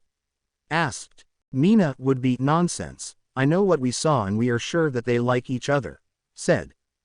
Kyoka, unsure, if that's true, how do they plan to bring them together? Asked. Mina, would be, that's why we brought them here, we need your help to put them together, said. Ochako, unsure, I'm still not sure about this, said. Mina, would be, come on Ochako, we are her friends and friends help each other, right? He said and asked the last thing. Ochako, unsure, I guess you're right, said. Mina, would be, okay. The plan is to tell Melissa that the whole class is planning an outing to the mall tomorrow and that she can bring a date. If all goes well she might bring that guy with her, then we'll say that we all had plans to leave them alone, said.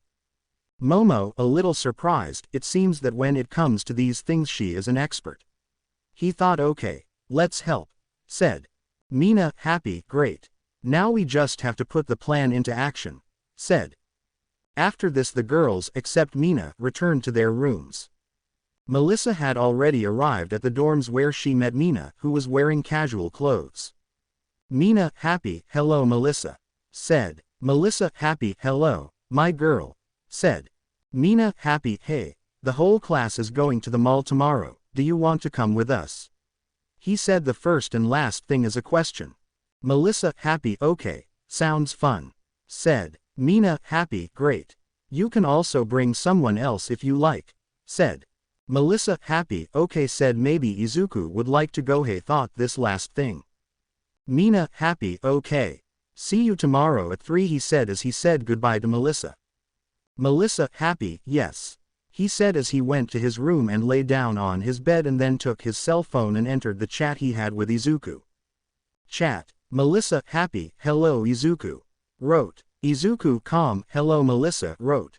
Melissa, happy, hey, would you like to join me and my friends at the mall tomorrow? Wrote.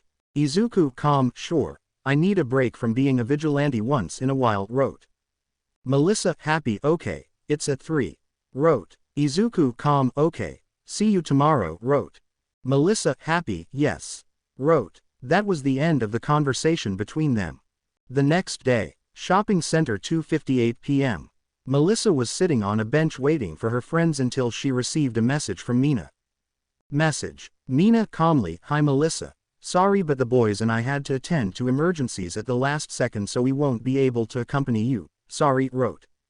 After reading this he gave a small sigh of disappointment. Melissa a little discouraged, too bad. I would have liked to spend some time with my friends and Izuku. He thought I guess I have to send a message to Izuku telling him everything is cancelled. He couldn't keep thinking when he heard a voice. Question mark question mark question mark question mark. Calm, hello Melissa said. Melissa happy, oh. Hello Izuku. Said now that I think about it looks good, wait what am I thinking? He thought looking at Izuku. Izuku confused, and where are your friends? Asked. Melissa a little nervous, well there was a small change of plans at the last minute and they couldn't go said. Izuku calm, oh I see said she looks pretty dressed like that. Get a grip on yourself Izuku Midoriya, what are you thinking? He thought looking at Melissa. Melissa a little nervous, so's what do we do? Asked. Izuku a little nervous, well, since we're here, we can go to the movies. If you want said. This made Melissa blush a little and excited at the same time. Melissa happy, of course. Said. Melissa happy without realizing it is Izuku's hand and they went to the movies. At the movies. Worker happy, is it a couple's ticket? Said. When they heard couple, they blushed a little. Melissa a little nervous and no. We're just friends said. Worker happy, and why are they holding hands? He asked mischievously. No one had noticed this until they saw their hands and seconds later looked at each other and blushed more. Izuku Melissa nervous and embarrassed, it's not what. They were interrupted. Worker happy, don't worry, I won't say anything. He said putting a finger on his lips as a sign to keep silent. After that they paid for their tickets and headed to the theater where they were going to see the movie. Izuku a little nervous, sorry about the misunderstanding before. If you want you can let go of my ma. He was interrupted. Melissa nervous, don't worry, it doesn't bother me in fact. I like it said and whispered the last thing holding Izuku's blushing hand firmly. Izuku could hear everything perfectly, making him blush. They both arrived at the movie theater where they began to watch the movie and Melissa instinctively leaned her head on Izuku's shoulder. 1 hour later and minutes later.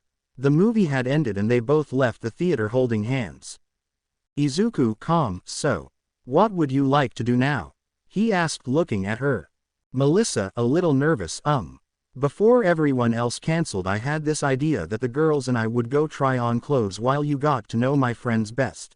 Said but since they're not here, do you want to come with me to try on some clothes if you don't mind? I asked looking at the floor with a small blush. Izuku, thinking about what she said, was in the process of looking for the best decision. If he says no, it would make Melissa sad, and he could also leave her alone where any strangers could see her. But if he says yes, the girls and women might think he's a pervert. After a few seconds of thinking, I came to the conclusion that the best decision was to tell Melissa yes, since I didn't want to see her sad or leave her alone. Besides, I didn't want to admit it, but I really like the idea of seeing Melissa in different types of clothes. Izuku a little nervous, sure. I have no problem with that said a little blushing. Once this was cleared up, Izuku and Melissa, holding hands, went to a clothing store. Melissa grabbed some clothes and went into one of the fitting rooms. Izuku waited a few minutes before hearing Melissa say, ready, on the other end. The green-haired man was shocked to see the clothes he was wearing. Melissa nervous, how do I look? Asked. Izuku surprised, beautiful. He said without thinking. This made Melissa blush a lot and Izuku came out of his little trance until he realized what he said, blushing just like Melissa. Melissa happy and nervous, I'm so glad to hear that, Izuku. He said with a smile. Izuku nervous, I hope to see more, whispered but Melissa heard him, making her happier. Melissa went back into the porters and in a matter of minutes she will come out again. Melissa, happy, what do you think? Asked. Izuku, happy, amazing, he said with a smile. And so they continued for a while longer, until Melissa decided to compare the clothes that Izuku liked the most. Izuku offered to take him carrying a bag with the clothes Melissa bought until both of their stomachs growled as a sign that they were hungry. Izuku, a little nervous, do you want to go eat something? Asked. Melissa, a little nervous, I wouldn't mind. Said. They both went to a nearby restaurant where they asked for a table for two. Then they asked for their orders. While they waited for their orders they started talking about trivial things or things of little relevance until finally their meals arrived. The food they ordered was a delicacy of the gods for Izuku, and Melissa ordered the same out of curiosity, plus she had never tried it before, and this food was katsudon. They began to eat the katsudon with great gusto, and Izuku and Melissa noticed this, seeming to like his enthusiasm as if it were that of a little child. When they finished eating, Izuku paid for everything, even though Melissa had initially refused, but Izuku continued to insist until she finally accepted. Izuku, calm, do you want to do anything else before we go? Asked. Melissa, thoughtful, how about we go to that arcade? Said. Izuku, calm, sounds fun, said. Melissa, happy, then let's go. He said, taking her hand and then walking to the arcade. They entered the arcade where they mainly saw the games that were there and then saw the prize bars. Melissa thought the prizes that were there were nice, but there was one that caught her attention the most, and Izuku noticed this even though it consisted of 1,000 bottles. Izuku, calm, ready to play? He asked with a smile, looking at Melissa. Melissa, happy, yes. Said. And so they began to play for 1 hour, and Izuku won many tickets without Melissa noticing. As he was about to leave the arcade, Izuku lied that he had something to do, so while Melissa was distracted, Izuku gave the owner of the prize bar all the tickets he collected. Once he had the prize he put it behind his back and approached Melissa. Melissa, confused, and what did you have to do? Asked. Izuku, happy, I had to pick something up for someone, said. Melissa, confused, and for whom? Asked. Izuku, happy, for you, he said, and then showed her what he had saved, and it was a giant plush dolphin. Melissa was amazed to see the stuffed animal and happily took it and hugged it with great affection. Melissa, happy, thank you so much, Izuku. He said, and then gave her a kiss on the cheek. This made Izuku blush and made him smile. Izuku, happy, you're welcome. Said. Finally, dusk began and they both left the mall where they said goodbye and went in opposite directions. As they continued walking, they both had the same thought. Izuku, Melissa, surprised, wait. Was this a date? They thought and started blushing like tomatoes. Melissa wanted to deny this and see it as a friends hangout, even though a part of her liked the idea of a date. Izuku, on the other hand, was in a similar problem. And he would have continued like that if he hadn't felt something or someone crash into his leg. Izuku, seeing no one above, looked down, observing a girl with a horn sticking out of her forehead and wearing a patient gown. But the thing that stood out most was that he had bandages on his arms and legs. Izuku, worried, are you feeling okay? Or he was interrupted by the girl who hugged him tightly as if she were clinging to him. Little girl, scared, please don't let him take me, whisper with pure fear. Our protagonist was surprised by what had just happened, but when he noticed her fear and how she was asking for help, he knew that someone with bad intentions was behind the girl. He couldn't think any further because he heard footsteps coming from an alley, someone approaching. Question mark, question mark, question mark, question mark. Calm, Eri, come back here. Don't you see that you are bothering the young man? Forgive my daughter, said. Izuku came to the conclusion that it was the person from whom the girl now identified as Eri was running away, which he was able to identify as the villain Overhaul. He already knew how dangerous it was, but he was at a clear disadvantage since he didn't have his suit or his inventions to confront him. Izuku, calm. Don't worry, sir, but why was your daughter running away from you? I asked, looking at him. Shizaki, calm, it's just that I just scolded her, she always throws tantrums like this, said. Izuku, calm, and why do you have all those bandages? Asked. Shizaki, calm, she gets hurt almost all the time, said. Izuku didn't believe any of his words at all. He wanted to take Eri to keep her safe from Overhaul, but he knew that would put Eri's life and his in danger, and there were no heroes in the area they were in. And to make matters worse, It was already getting dark, where there were fewer chances of meeting a hero, even if he managed to escape with Eri. With much frustration I made the decision that for the moment I was going to let Eri go, but not without first saying something to Eri. Izuku, calm, I'm really sorry little one, but you have to go with him. Don't worry, I promise I'll go save you as soon as possible, whisper where only Eri could hear and could feel how Izuku caressed Eri's head for a few seconds, and without her noticing he put something in her hair, something that neither Eri nor Overhaul noticed, and finally both of them separated from the hug. Once this happened, Overhaul took Eri away, the latter turning to see Izuku without the aforementioned noticing. Izuku, seeing Eri's gaze, just gave her a smile to reassure her and finally get lost in the darkness of the alley. Hours later, in the UA dormitories, Izuku's room, 1 a.m. The green-haired man was putting on his vigilante clothes and then sneaking out the window. He began to swing with his black whip and after a few minutes he was on top of a building. Izuku, serious, calm down Eri, I'm going to save you. He thought. Karen activates the tracker that I put on, Eri said. Karen calmly, yes sir, he said, and seconds later a sound was heard. Sir, I found the tracker, said Izuku, serious, good, said to start swinging in the direction indicated by the tracker. You might be wondering why Izuku had a tracker. The truth is he was afraid of the possibility of running into Shigaraki at the friends outing, so just in case he created a tracker in case that happened, but he ended up using it on Eri to locate her. Izuku continued swinging at high speed until he reached a house where the tracker indicated that Eri was there. Izuku, serious, very well. If the information I gathered from Overhaul is true, he has many subordinates as well as great security, so I will have to be very stealthy if I want to save Eri, he thought. When he finished thinking, he slipped away to enter the house where he knocked out the subordinates who were in the house using the power accumulation at 30%, only to realize that there was nothing else, or so it seemed. Since I didn't believe that, I used the tracker again, only to find that when I walked through the whole house, it led me to a wall. This confused him until he heard Karen speak. Karen, calm, sir. I just scanned the wall you are on and discovered that behind it there are some stairs. I also found a mechanism under a floorboard. Follow my instructions and you will be able to open the secret passage, said. Izuku followed Karen's instructions and was able to enter the passageway. Our protagonist continued to use the 30% power buildup on the subordinates he encountered until he finally reached a door.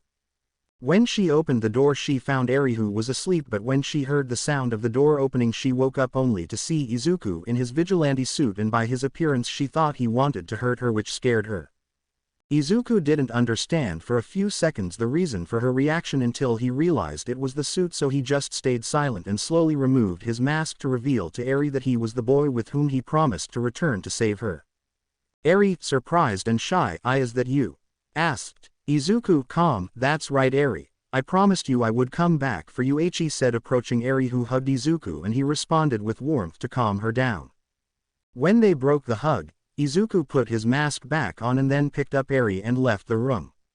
Izuku, calm, okay, now we should go before Kaihi was interrupted by his danger sensor. Sensing the danger sensor, he quickly activated the power buildup to 100%, dodging huge spikes. Izuku, frustrated, he knows I'm here, he thought. Shizaki, serious, what are you doing here, Kurai Atami? Asked. Izuku, serious, saving this girl from you, said. Shizaki, angry, don't you understand? Eri's quirk is the answer to getting this world back to normal. He said the first thing is a question and the last thing is a shout. After Shizaki shouted that, he activated his quirk again, creating more spikes, which Izuku dodged again with the danger sensor, looking seriously at Shizaki. Izuku, serious, I must finish him off as soon as possible, he thought, looking at Shizaki. To be continued. I hope you guys enjoyed this video and make sure to like and subscribe to the channel. Now we will see you in the next video.